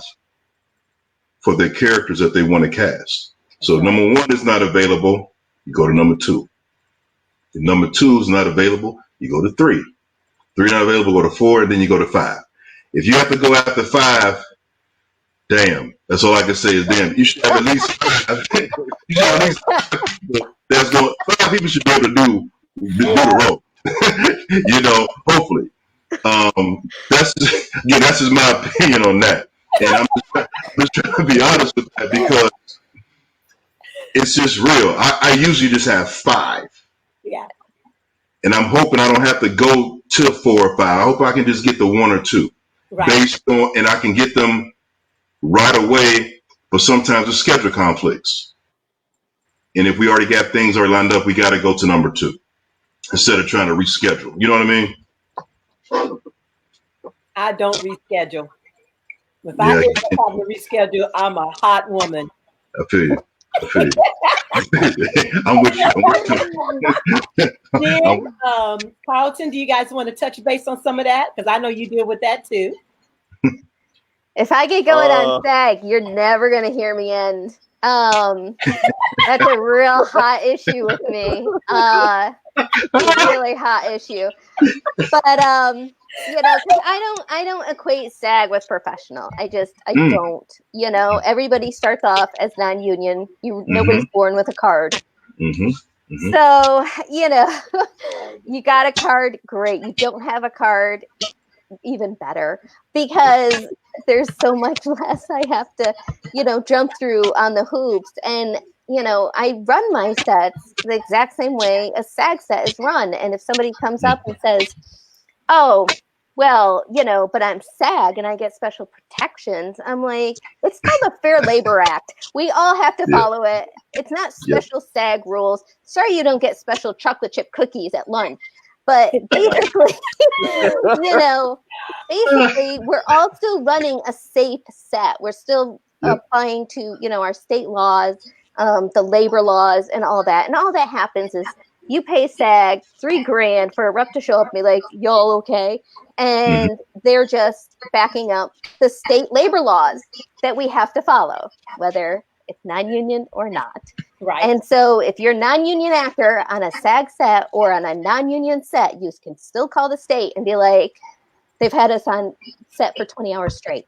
You know, it's not a reality. People don't operate that way. So I'm just going to stop because it's going to get crazier. But, and I wouldn't work with anybody who was like, you know, oh, I need to get paid this, or I need, you know, X, Y. They didn't know that in our initial negotiations. If they come back, if they get cast, they come back to me looking for money, they are down the road because I've got somebody else that I can, you know, move on to who would be so grateful. And yeah, sometimes you have to play that card of like, you can be here. I can give you exposure. You could, you know, have some, maybe, you know, some awards or distribution or whatever, put on your website, add to your reel, go out and tell your management, and get more jobs from. That's your job. You know, my job is to make sure it's a good finished product so that we all look good. And here's my resume of good finished products. So you can either get on board or get out of my face. Yeah. That's real. Pretty much. Okay, y'all got me on this because I thought I was just being too hard and too tough myself, you know, on people. But this is really enlightening to see that I'm not the only one that feels this way. No. I'm known around these parts of my area. I'm the rewrite king. I am the I'll kill your character off king. Again, because I mostly do series. I don't like movies. Maybe a little bit more difficult, but like with series, it's easy for me to kill your character off. You died in a plane crash or whatever. I've had an actor on bondage. Matter of fact, he wanted a certain amount, demanded a certain amount, or whatever, and I was just like, okay, thank you for your services. Right. We appreciate you. And he ended up getting written out the show. I mean, because again, you're not going to come on my situation and demand certain things. That's just not going to happen, especially if the main character is not getting what you're trying to demand. Like, that's crazy to me. And then I had another situation where an actress tried to come at me about SAG, And I said, okay, that's great, wonderful, congratulations, thank you for Mhm. your services. They're no longer needed, and I just wrote That's her right. out. So I mean, like I said again, it's just what you're willing to deal with and what you're willing to put up with. And there's Yep. just certain things I'm just not willing to put up with. It is what it is, and we can just move on without you. So Yep. you know, Yep. Yep. Agreed. Agreed. I look, man, if y'all know stories about me, you know I agree because I ain't got time for it. And some people think because I'm so sweet, polite, and I got this nice little face that Mm. smile at you. I Yeah. always ask them, you have the option to choose who you want to deal with. You That's can either right. deal with Tonebrown or you can deal with Tone. But I'm Yeah. telling you right now, Tonebrown's very business, Right. and she ain't got time for your mess. So choose carefully and That's watch. right. That's right. That's my bottom line. Yeah. That is awesome. Thank you guys for chiming in on that for me. Here's a question that came up. Who is your dream actor or actress that you would like to not perform with, but direct on set? I'll say this, Chris, who you haven't already worked with. For me to be Eddie Murphy. Oh, really? Okay. Yes. I want to do a film with Eddie Murphy before he retires or before I retire, before we leave this earth. He's the one brother, along with Denzel, Sam Jackson, Will Smith, but Eddie Murphy is the one that I want to do a project with, for real.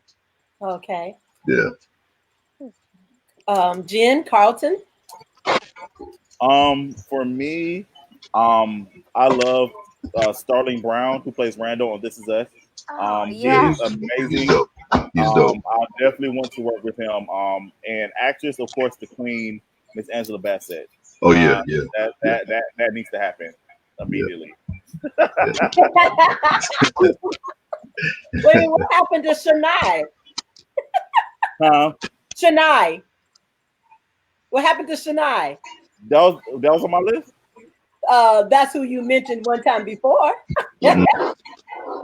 Okay, never mind. Yeah, I was like, wait, it might have been. I don't know. I was like, Oh my God.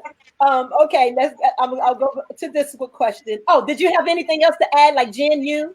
Oh, I'm gonna go with somebody a little off the beaten path and say Ricky Gervais, and Mhm. it's because I feel like he's always just a little ahead of the curve, and he's never recognized for it.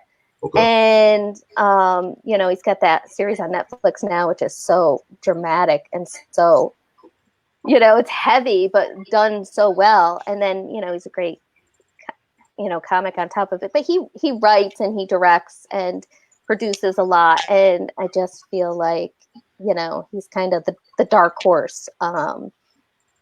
Plus he'd be just funny to be on set with. So yeah. Well, I would like to do a mixture. I have a story in my head I would love to do with Jennifer Aniston, Reese Witherspoon with Nice. Viola Davis, all working together. I would love to be able to see that mixture. Awesome. I would just be on that set. I would be on that set solivating. I wouldn't be able to work with Viola because I would just follow her around and stare at her. Well, I would do that too. I would just be like in such awe of her. It'd be like action. Somebody's supposed to call action. I'd be like, you do whatever you want to do. Right. That's pretty funny. That's funny. When did you know that you were a entertainer or wanted to be in entertainment? Like I said earlier, for me, when I was like a kid, so this has been in my blood for a long time, just to be able to entertain and make people laugh, smile, even sometimes cry, make them feel some type of emotion as well. So I'm just lucky to be able to do that. Telling stories as a director now, and I want to continue to do that and make more people cry and think, laugh, even get mad sometimes. Sometimes we can watch a movie and get mad at a character or at the situation because it hits home, right? And so I want to continue to do that. But I guess when I came out the womb, to answer the question, to be honest, Yeah, I think it's like. Oh, go ahead, Karlton. No, go ahead, Jen. I'm sorry. Go ahead. No. Yeah, I would agree. Go I think ahead. No, I'm you're just born with it, and however it comes out, whether it's acting or directing or producing, and I went for it early on, and then took a break from the industry, and in healthcare, I just felt myself dying a little bit, and I'd have these patients that would, towards the end of their lives, everybody talked about regret. Oh, I regret not writing that book or going to Italy or going to, XYZ. And it was always the things that they didn't do. And, that's what struck with me of, I don't want to regret not going for my dream. This is who I am. And, so many of those poor patients stuck with me in the back of the ambulance were my captive audience. It's like, yeah, let me try some stand up. So when I finally, took the leap into, following this, it was, it's always scary, I think, to, be an artist, but when you're home, because it's who you are. It's true, it makes your heart sing. So for me, I've always, again, going back to what everybody was saying, like as far as writing, since I always knew that was a gift for me. Been writing ever since I was little, so that was something I've always loved to do. But I think as far as actually getting involved in production, because I've never really wanted to do that. I always just wanted to write, like whether it be writing for somebody or just writing a book or whatever. I always wanted to kind of just play behind the scenes or whatever. But actually getting production, it wasn't until I was forced to do it. Because I had a story I wanted to tell. Nobody wanted to tell it for me. So I just did it myself. So once I was forced into having to do it myself, that's what kind of pushed me into getting into like what I'm doing now. So yeah. But do you love it now? Knowing all the other parts of it, do you love it? I think for me, it's a love-hate relationship with production. As far as it really is. Writing will never change. I'll write forever. That's something I love creating characters. I love creating stories.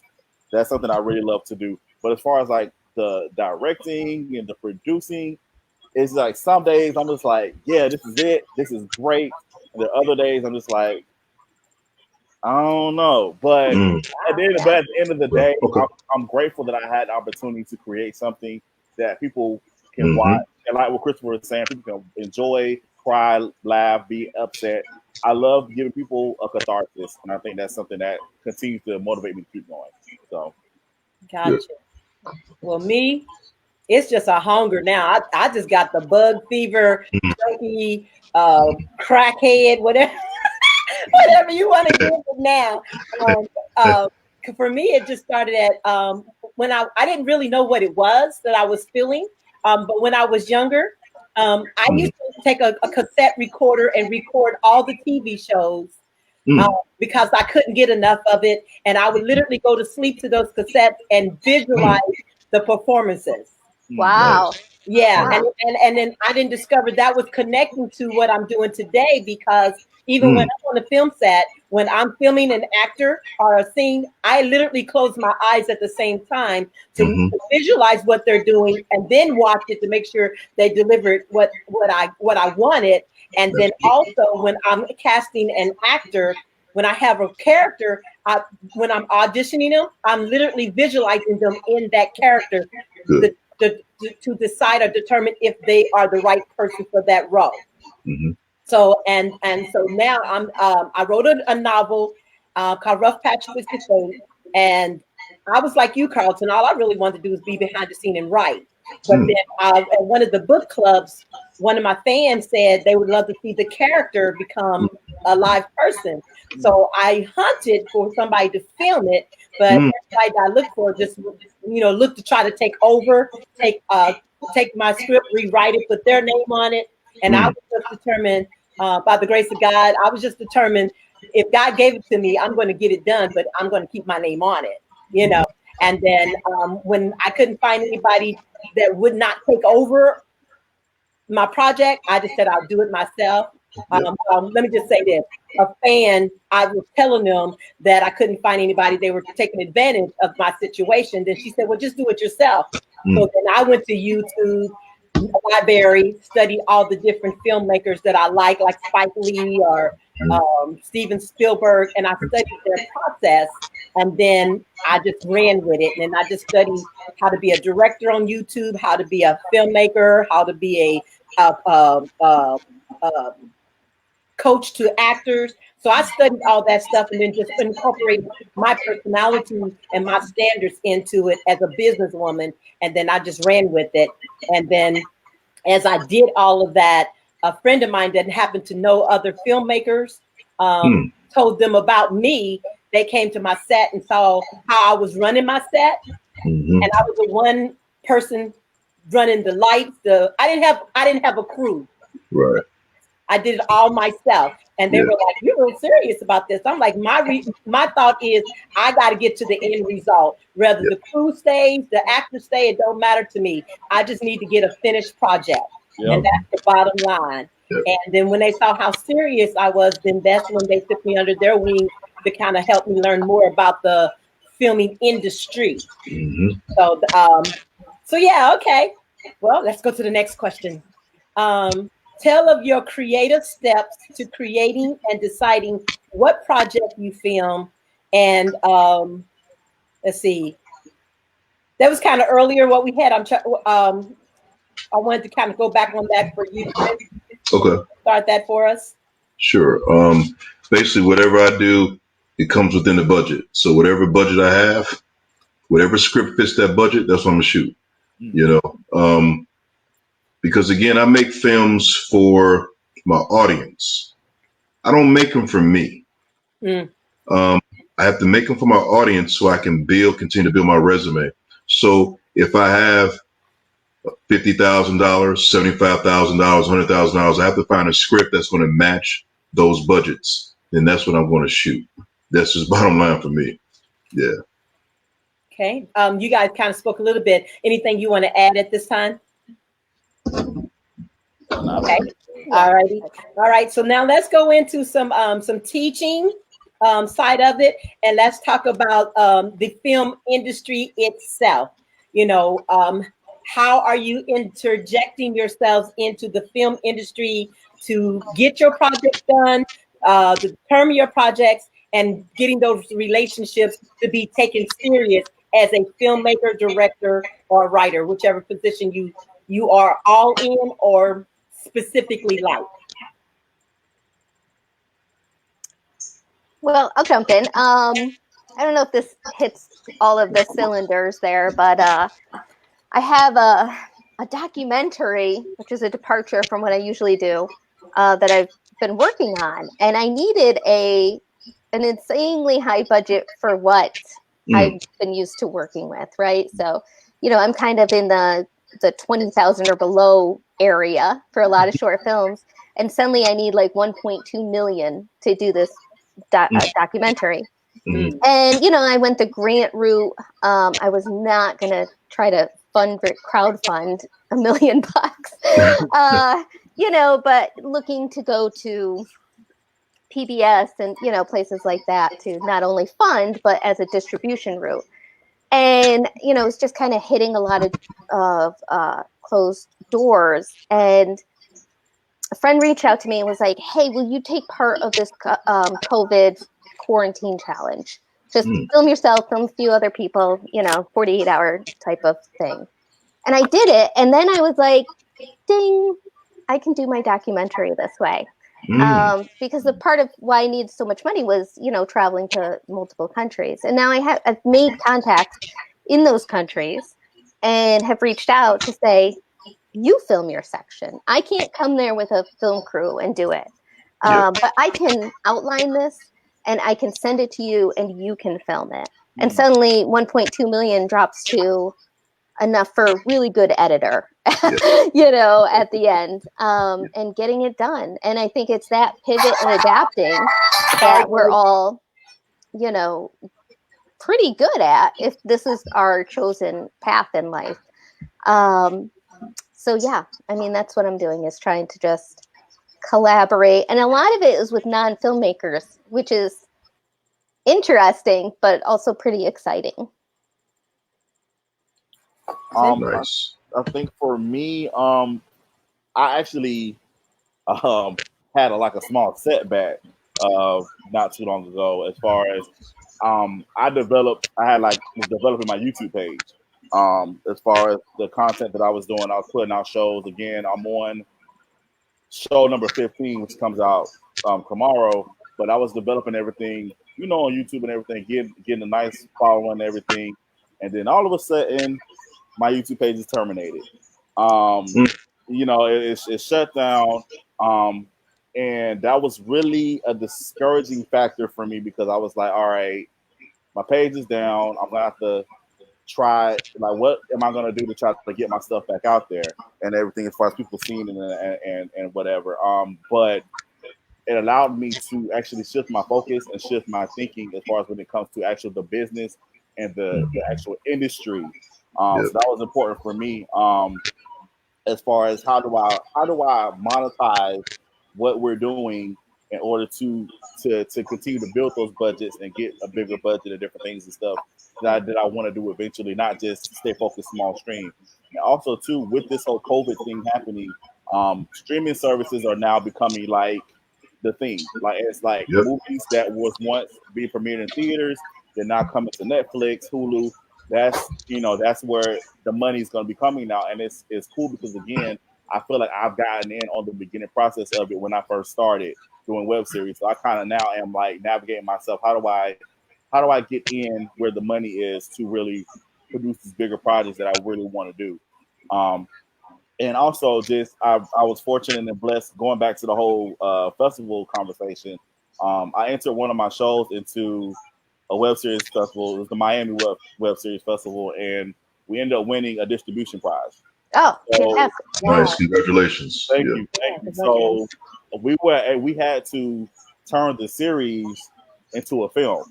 So basically, what I ended up doing was taking season 1 of my series, The Sweet Mahogany, and turning it into a whole feature length film, Good. making it, one whole package thing. And we signed with Maverick, and we now have our movie in Vudu, Fandango, and Amazon Prime. So Oh, perfect. that whole YouTube thing, but it worked out because the whole YouTube thing being shut down. The show was originally on YouTube, and there would have been issues with the show being on YouTube and then having the movie out and all that stuff. So it all worked out. So I now see the blessing in what happened with the page being terminated. But I think for right now, it's just I'm focusing on how do I monetize what we're doing?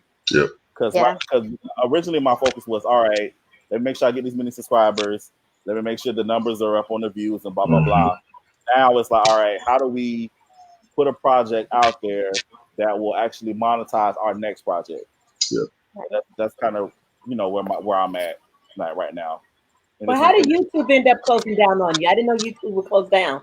Did you meet a maximum number or something? No. What happened was, okay, so YouTube is now they had to create some type of there was a lot of child endangerment things that's been happening. And so now they have to create a forum to where now they have to, with YouTube, your page has to be marked, is it for kids or if it's not. Right. So of course my page was marked not for kids. I purposely was like, I never made my YouTube page for children. It was always for adults. But some of the content still was not, I guess, YouTube friendly. And also too now, because all these celebrities and networks, they're starting to get their own YouTube pages. A lot of the YouTube is now more so catering towards to them versus the indie content maker. So you're seeing a lot of people that were popular on YouTube. A lot of them lost their YouTube pages. A lot of people have left YouTube. A lot of them are going to like other avenues now because of the new rules that have been in place by YouTube. But for me specifically, it definitely was some of the content, and also going back to our previous conversation, when you fall out with certain people and they try to tarnish you, I kind of found out that people were trying to flag the page. So that's what happened with that. So it was a lot of that happening. But it's all good now. Again, I just signed the second movie to Maverick the other day. So You know, like I said, Oh, it's congrats. a blessing in disguise. So thank Yeah. y'all. Appreciate it. No doubt. Yeah, I've been hearing a lot of good things about that Maverick. I have not done anything with them, but I've heard a lot of good things about their distribution. Yeah, Doug is pretty cool. I like Doug, man. That's Yeah. who you work with, right? Doug, Yeah. yeah. Yep. Yeah, I love Doug. Doug is a good guy. Good guy. So let's go into distribution a little bit now that we've gotten to that point. Discuss your step to connect with a network or for distribution. Just to share, what it is that you do to get maybe a treatment ready for distribution, or how do you get a film to be accepted? Like for you, Chris, BET or Bravo or any of those. All right, so I take the risky part. I go ahead and make it independently first. Hmm. Make it is get the best cast I can get for my budget, get the best crew I can get for my budget, and we work with a lot of love, right?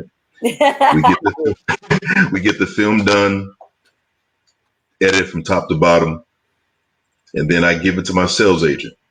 And then I cross my fingers and I pray that my sales agent he watches the movie and wants to rep the film to different networks such as BET or TV One or Netflix or Hulu or whatever. And if he likes it and he reps it, I got a good shot. Because most networks, they want to deal with agents or producer reps that they have relationships with already. Right. It's really rare that they want to deal with the filmmaker directly, because some filmmakers, how can I say it? Okay, some filmmakers are they're too in love with their project. Hmm. Okay, they don't understand it's a business, and sometimes a distributor, they might want to change some things. So if they tell a filmmaker that, a filmmaker is going to get all emotional, and they ain't got time to deal with that. Where an agent or producer rep, they're not emotional. They just care about getting the project sold and distributed. Right. So my suggestion is always trying to have a sales agent or producer's rep for your project, especially if it's a completed film. Now, to get some things done with the network directly, you have to have an agent that represents you as a director or writer or producer to communicate with those networks or those executives to get you on board to do a project for the particular network. So it's so many steps and so many people that are involved in distribution. As a filmmaker, you just have to go make the project or write the project, and then what's for you will be for you. Exactly. You know what I mean? Yeah. I agree with you 100% on that. If it's okay for me to chime in behind you on that, Sure. sales agent, rep producer, or just having somebody that you network with, or just know that can get your foot in the door. Yep. And I always, because people ask me, because I've sold scripts before, Okay. and they're like, well, how did you get in to get your script even bidded for? Mm. It was who I knew. Mm-hmm. And they just positioned me to get my script out there to be reviewed, for them to put a bid on it, for other Nice. filmmakers to purchase it. And then when they make the bid on it, I agree, they pay me. But once they pay me, I have no more connection to that script. Yeah. You don't know. There's project films out there that's out there at blockbuster movie theaters that you've actually watched that I actually wrote, but I have no credit to it because I sold it. Yeah. And so the first key, I always tell people that ask me that question, you cannot love your script, period. If it's a script you love, you better film it yourself. There you go. Yeah, Yep. so I have a set of scripts that I know I want to do. Then I have a set of scripts that I'm like, oh, I've just enjoyed writing the story. I'm okay to give that away. And that's one of the things about being in this industry. Don't just limit yourself to one way of doing this industry. If you want to be a person making money in this industry, you can't be just a filmmaker. Right. You have to multitask yourself. have scripts to sell so you can make money. You know, sometimes you may have to be the distributor for other filmmakers to make some money, a writer for other. And then one of the things that I recently started tying into is I'm actually reading scripts for CBS, NBC, and Fox. So that way I get paid. I get paid for just reading the script that other people have submitted in, and they pay me per script. And then if the script gets selected, then I get a certain percentage for that selected script that they're going to put in production. So two scripts that I read and suggested are going to be filmed for this fall, and then I got a check that's coming in for that. And so yeah, so I wanted to open your mind to think more than just a filmmaker. You can still film your own project, but look for other ways of avenues to become creative to make money so that you'll be a paid film industry person. Yeah, I totally agree. Your side gig should still at least be in the industry. Because, you know, your network connection can come from anywhere whatsoever. So, I mean, if this is your passion, find a way to make money somehow. You know, like we all have to pay the bills, but try to keep that connection. What a great connection, by the way. You know, because now you're able to see, you know, what's the thing, what's the little light that goes on to get greenlit through. Well, that's the reason I wanted to do this while we're on COVID, because I wanted to actually do it like the Hollywood Reporter, where we sat around the table and just really talked and teamed off of each other. Yeah. But the way my schedule is with everything I'm doing with my mentors, I ain't got time to do this. So I thought since we're in COVID, this is an opportunity for us to really, you know, share, because I get communication all the time. Tell me how, tell me how, tell me how. And I know I don't have all the knowledge. All I've done is prayed, stepped out on faith, and just did it. And things kind of have worked out in my God grace favor is what I call it, you know. But what I did may not work for how it should be done for you. Right. So I wanted the audience to have you, Karlton, Christopher, and Jen, and then the other ones that I filmed, that I've done this with, to be able to get your knowledge out. So I would love it if each one of you will just take a moment, share your story a little bit on what you can encourage the actor, the filmmaker, the crew, how they can come into this industry. What's the truth about the industry that they need to understand? Because, you know, everybody got their own misperception of what it is like. They don't realize how tough and how hard it is. They just see the end result of our accomplishment, but they don't see the burn and the grind that we've put in to get what we've accomplished. Yeah. So if you can kind of, you know, play with that with your words for how you want to encourage them, give them the truth on if they really want to do this. These are some of the things of your due diligence you've got to do. And anybody that wants to jump in first, just go for it. I'll start. I'm going to say to actors, do not be afraid to do local stuff. Like I said, especially if you're just starting out, because again, that's going to be your training ground.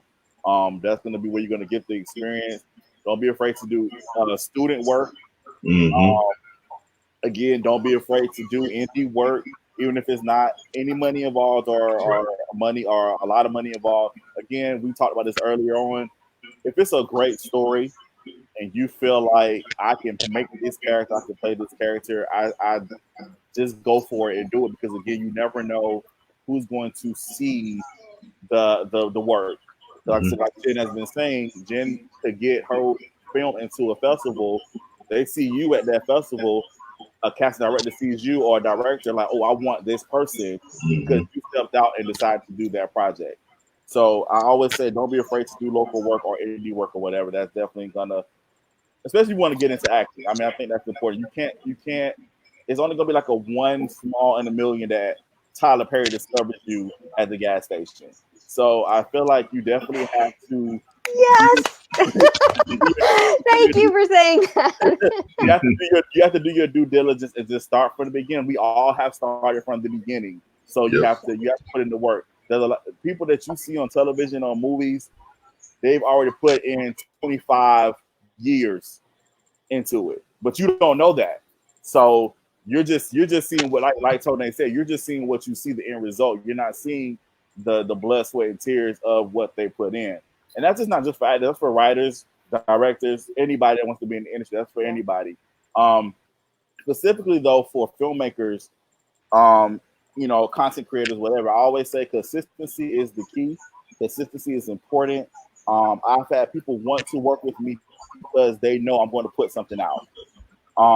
They know they know if I give them a script, this project is going to come out. Because I know a lot of people a lot of actors have complained to me about other filmmakers, like they get scripts or they'll go film something, but the project never comes out. And it's like, and they're saying I basically wasted my time. I mean, money is cool, but time is more valuable. Time is something you can never get back. So as a filmmaker, as a content creator, you have to be consistent and you have to make sure that you know what your end result is going to be. Like, at least say I'm going to put it on YouTube, because again, at least it's out there and I can, as an actor, I can tell if Tonay wants to cast me for something, I can tell her, hey, go to youtube.com/whatever. You can see my next project. So as a filmmaker and content creator, if you want people to take you seriously, you have to be consistent and you have to make sure that you're going to actually do the work and put something out. And I tell people, as far as making web series, because that's my lane mostly. Making web series, because a lot of people they have an idea and they're like, oh, I can just pick up a camera and just do it. Okay. Again, I mean, I'm not discouraging you, but I want you to be prepared that there is a lot of work that's involved because you're working with so many entities. You have the actors you have to concern yourself with, scheduling, locations, all that stuff comes into play. So I would say just do your homework. As Christopher has mentioned, find somebody that you can kind of shadow and kind of see, okay, you're saying I want to, so if Jen wants to create a web series, I would say, hey, go shadow Tonay and see what she does. And so that way you know what you can do when you start yours. So that way you're prepared, because a lot of times you get into it and oh no. Well, if you decide you want to shadow Tonay, you better be for real and serious.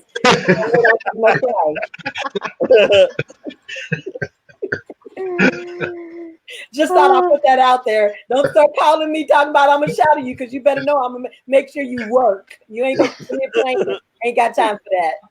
No, I hear you. But yeah, just be prepared. I'm just being real.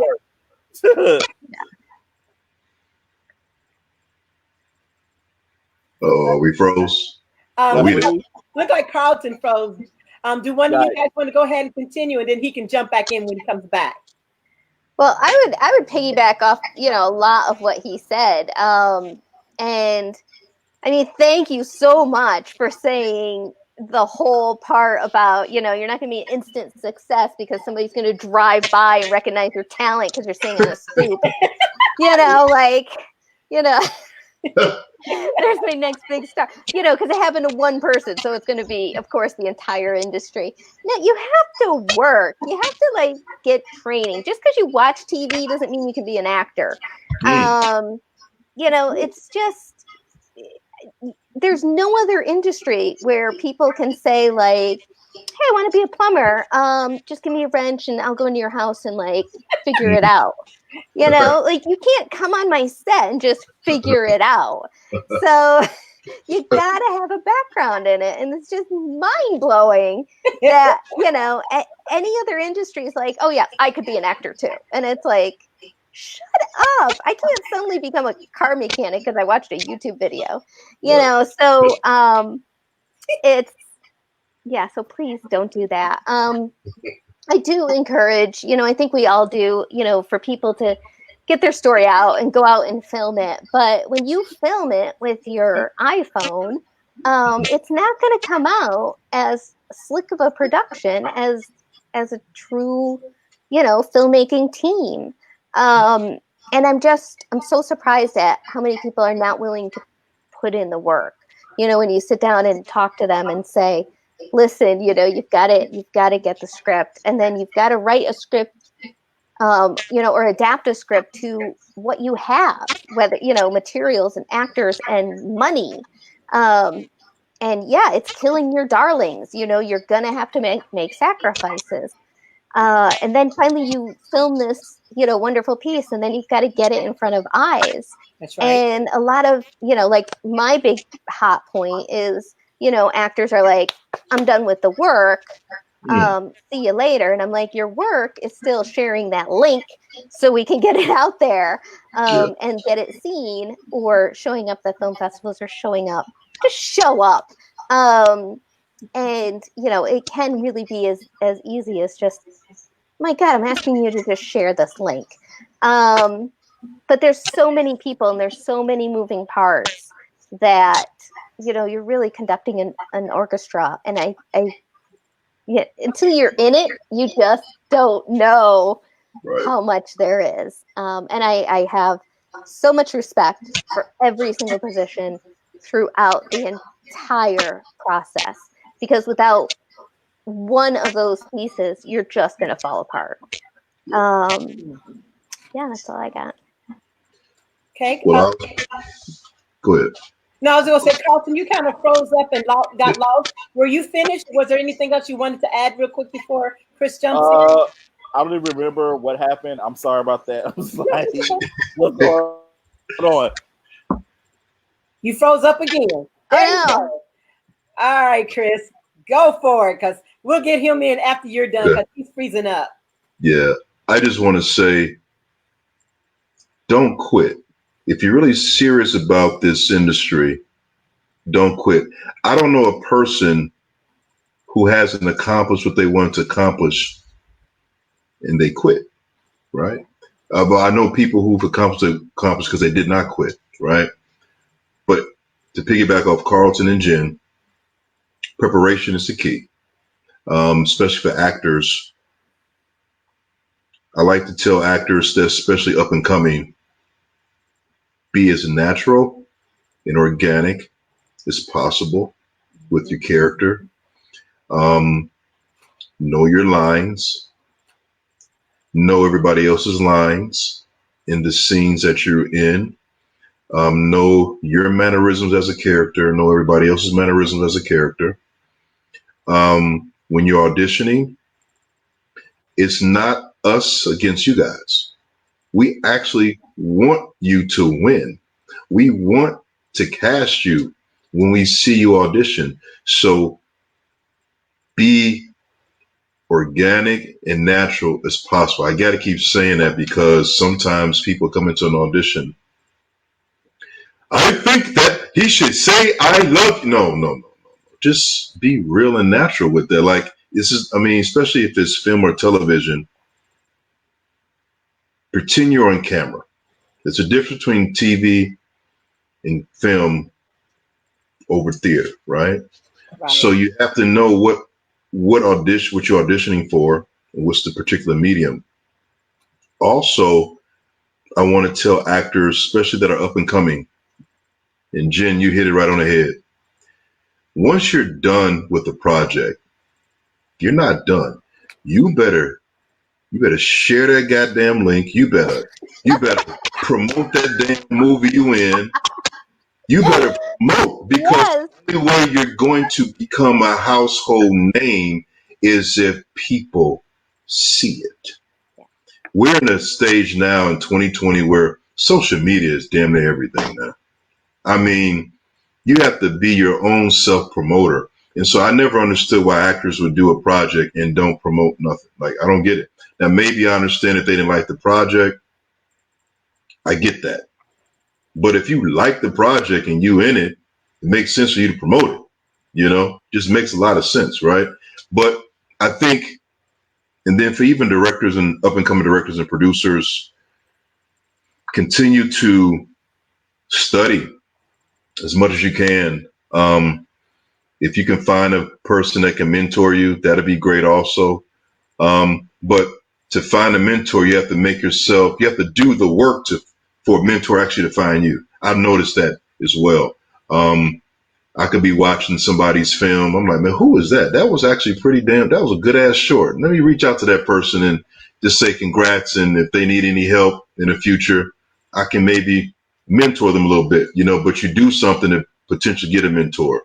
But again, that preparation, the passion, and the perseverance, those are my 3 P's. Perseverance, passion, and preparation is key to be successful in this business. Right. And you will get told no a lot. Just be prepared. I don't really know any overnight successes, though. I don't know any. The stuff that I might have heard, I don't believe it. I just think that's a lie. When you hear overnight success, somebody you went through something, because only the strong really survive in this business, and that's just truth. You hit that nail on the head. Bam! There it is. All right, Karlton, you back with us? Are you good? I hope so. All right. Was there anything? was there anything more you wanted to add on your end?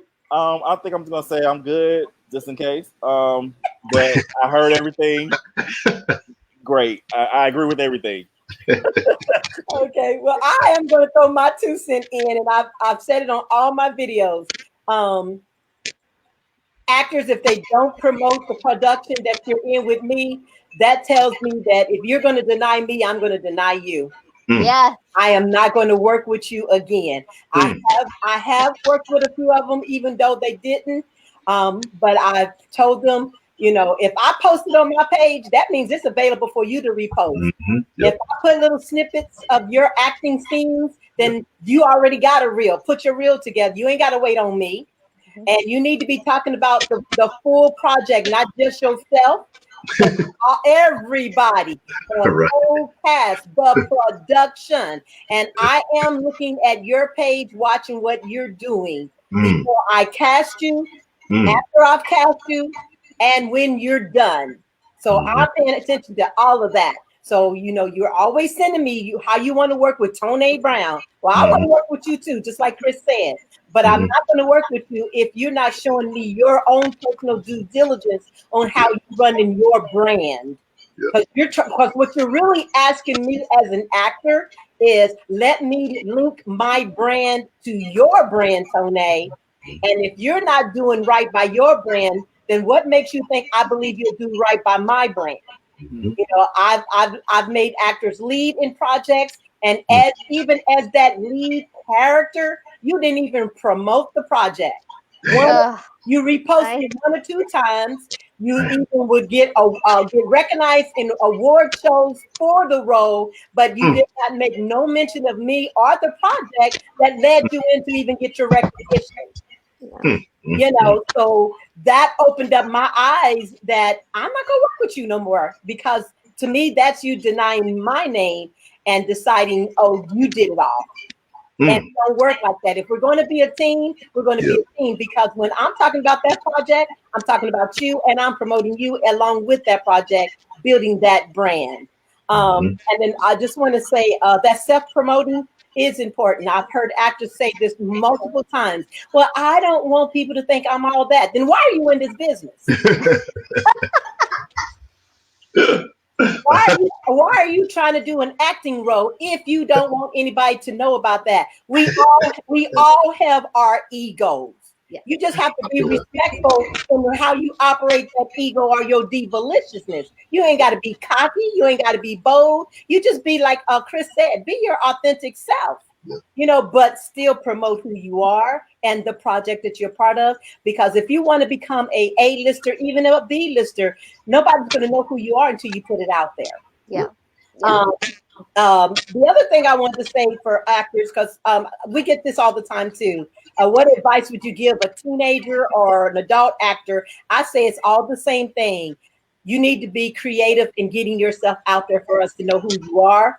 And you need to do monologues. You need to do a fan page, create a page, use your page to show who you are as an actor. Because when I come to your page and you wanting me to cast you, and I see your page with all your relationship issues, all your family drama, all these what they call them, icon flashes of jokes and whatever, and I can't see who you are as a person, then I'm not thinking about casting you. I'm moving on to the next one. So if you want to use your page for that stuff, that's fine. But at least go create a fan page and put your work on there and then promote who you are as an actor, because your fan page might be your audition page.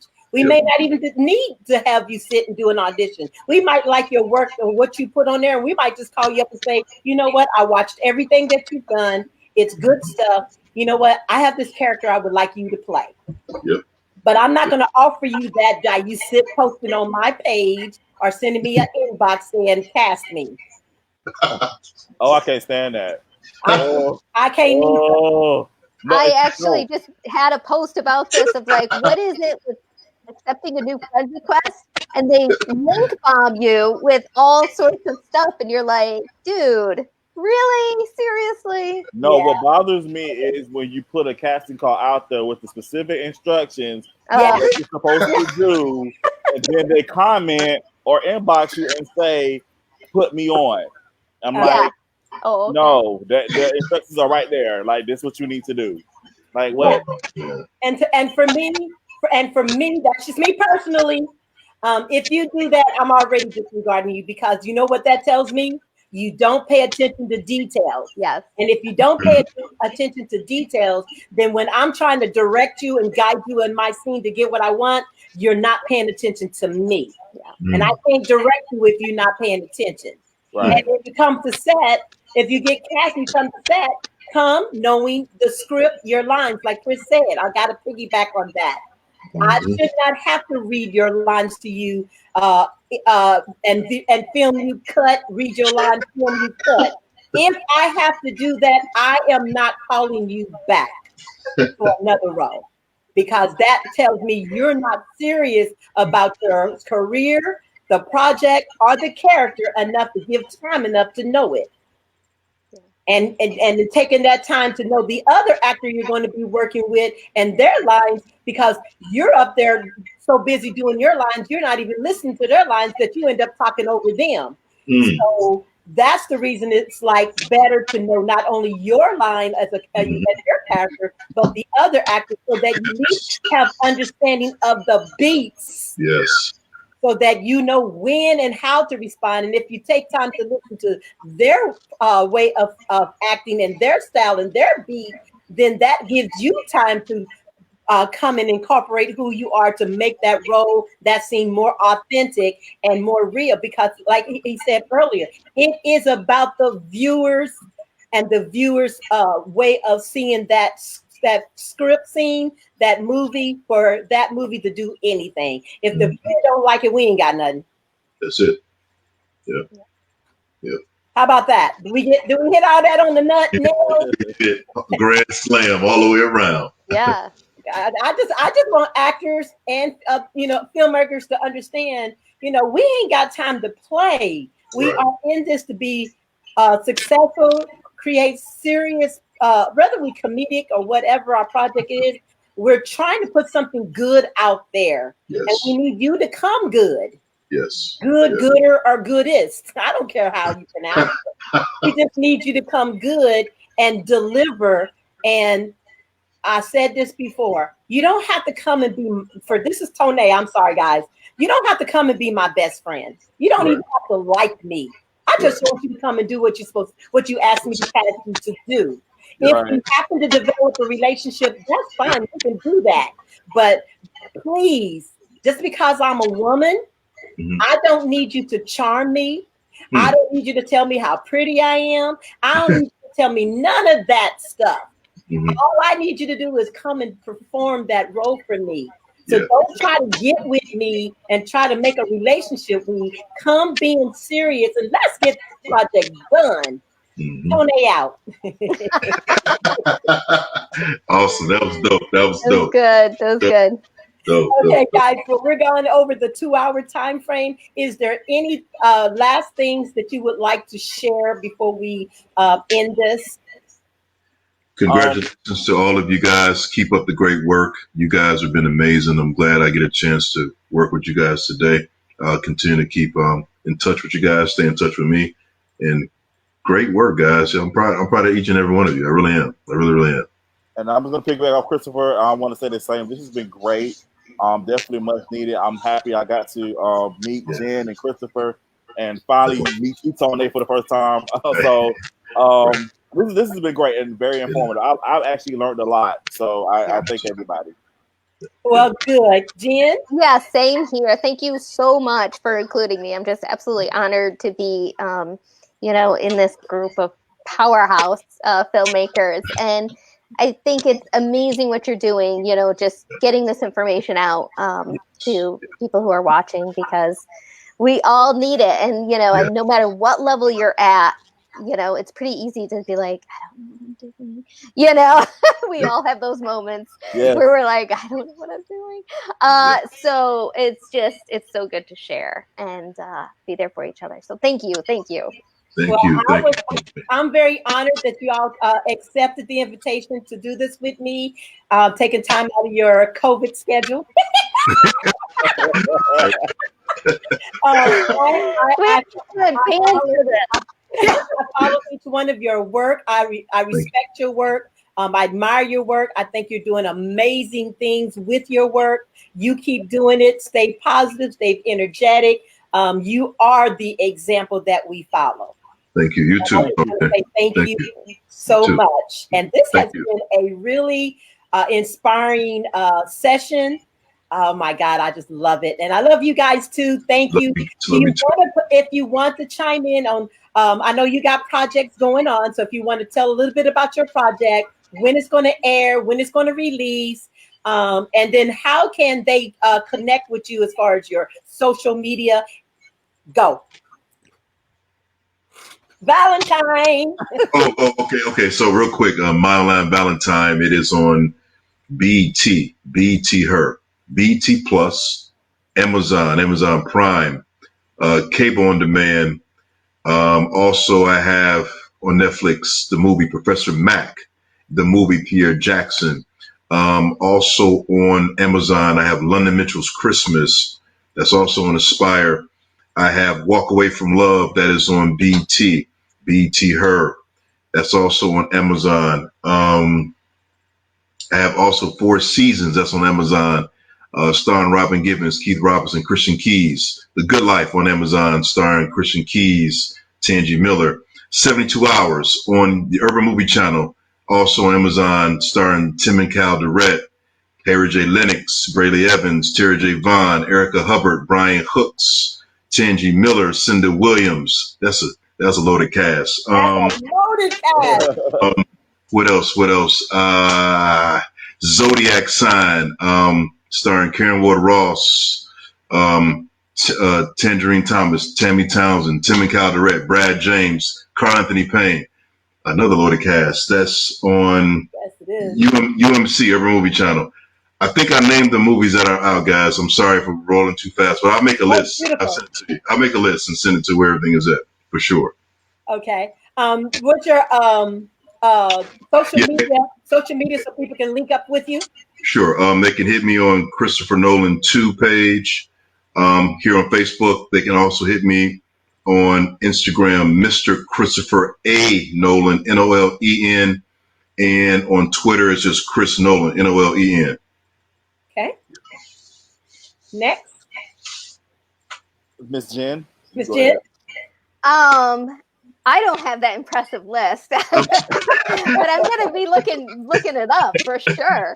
But right now I'm working on that documentary. It's called Who Will Rescue the Rescuer? It's about first responders and PTSD and how it's addressed worldwide in different countries, what, people are doing, because I think, you naturally think of PTSD with military, but you don't think about, people who are doing this for, day in, day out for decades. And now with COVID, it's really actually throwing a whole new spin on, how people are reacting. So I'm actually pretty fascinated by it.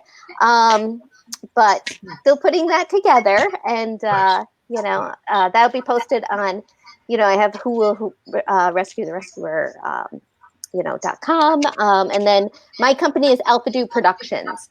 So I list all my work on there, and then I have a Jen Lyon separate actor page. You can reach me through Alpha Do Productions, or I do websites for entertainers. Which, by the way, I always tell them, I'm like, you've got to market yourself because nobody else is going to market you. You can reach me through any of those contacts. Now, I didn't see you on Instagram. Do you have an Instagram, Jen? Oh boy. So I can be a little divisive, let's say, a little opinionated. So I'm trying to tone that down. Okay. Well, we understand, so you don't have to give that. That's cool. But no, I'm starting I'm trying to start a new podcast. And so that'll be up and go. An outlet for my strong views. Because I totally agree with you. You should separate your profession and private. Your opinionated page. Very opinionated. It's very entertaining for all my friends, but well, I do find you quite funny. That's the Lion Roars podcast on Instagram. So nice. that's coming. Coming. But you never know. I might be reaching out to be like, you guys want to be on a podcast? Well, we're here. I'm here for it. Awesome. Yeah, definitely. Okay. Pretty much, you guys can catch my film Sweet Mahogany. It is on Fandango now, Vudu, and Amazon Prime. And the new series I have coming out, My Life, which comes out at midnight. It's on Vimeo. We go to vimeo.com/on-demand/My Life series, or just type in My Life on Vimeo. It'll pop up. And that'll be there starting at midnight. So that's what I got going on right now. Dope. Okay. Well, I got too much going on, but anyway, I'm not going to go through the whole stream of it because you know my name. Just Google me, Tonebrown. I got a little accent over the E. So my Instagram. What is my film producer Tonebrown is my Instagram. Film producer Tonebrown is my creative fan page, and of course you're on my Tonebrown. I'm not real big on a lot of social, so I have all those pages linked to my website. I have those pages also linked to my Twitter. Everything under Tonebrown. I do that to try to stay consistent, so that way whoever tries to find me, they'll find me that way. I'm not big on opinionated. Well, okay, I'm lying. I am very opinionated. So let me stop lying to you already. I am opinionated. I just do opinionated a different way. I'll give you nuggets. Sure, there it is. Yeah. I give you nuggets with my opinion. Take it as you will, but don't take it personal unless you feel it's personally about you. But don't think it's I agree. It's because I put it there don't mean it's about you. Right. I got Gavin Hook season 1 and 2 in the editing room due to release on Amazon Prime. Amazon Prime has also requested for me to start writing season 3 and 4, and they hadn't even released yet. That's how much they like the performance. That touches on something you guys said earlier. I actually wrote that series for another actor. That didn't work out. I ended up getting a new actor that changed the whole dynamics of that series and made it so edgy that the network, the representatives that's been supporting on this are like jumping out of their skin, bugging me on, when are you going to have it finished in editing? I'm working on it. This is my first time editing a series, so it's a little more challenging for me than editing a short film or a full-length movie, because I have to chop up the scenes to keep you interested to follow each episode. And I've never done it before, so it's very challenging. But I'm up for the challenge. But that's one of the things. And the Kids Can Talk which is a movie that's ready to be released on Amazon Prime also. And that's my first comedy drama series. So if you really want to check and see what I got going on, go to my IMDb page under Tonebrown. I have 33 films listed on there already. And then I got different series that I'm doing. And this summer, once we get past this COVID-19, I'm going to be filming my first love story. Awesome. Oh, Awesome. nice. It's called Devastation, and I'm excited about that. And then after that, I've got a Christmas movie I'll be doing, Told Him My Son. And then I have Unconditionally Us, which is another love story. I'm really excited. And then my big project, I'm going to be working on that one for like 2-3. I'm actually working with HCE Studios on this project, and that's called the Lion's Den, which is about the book of Daniel. The Lion. The Lion's Den, and that's on the book of Daniel. So that's everything I've been doing has been leading up to that one big project, and that's going to have a cast of over 300. And we're actually slated to go travel into Israel to do some of the filming. So that's really major and big. Congrats. Congratulations. Wow, that's awesome. That's amazing. So that's it. Tony, I have absolutely loved this. You guys have been fantastic. Christopher, thank you so much for sharing your time and energy with us. Karlton A, I know that you was going to just step in. Thank you for sticking around. And I just hope that you just keep on flowing with that lovely energy of all those amazing series that you're doing. You have fantastic work. It is a little edgy over my head.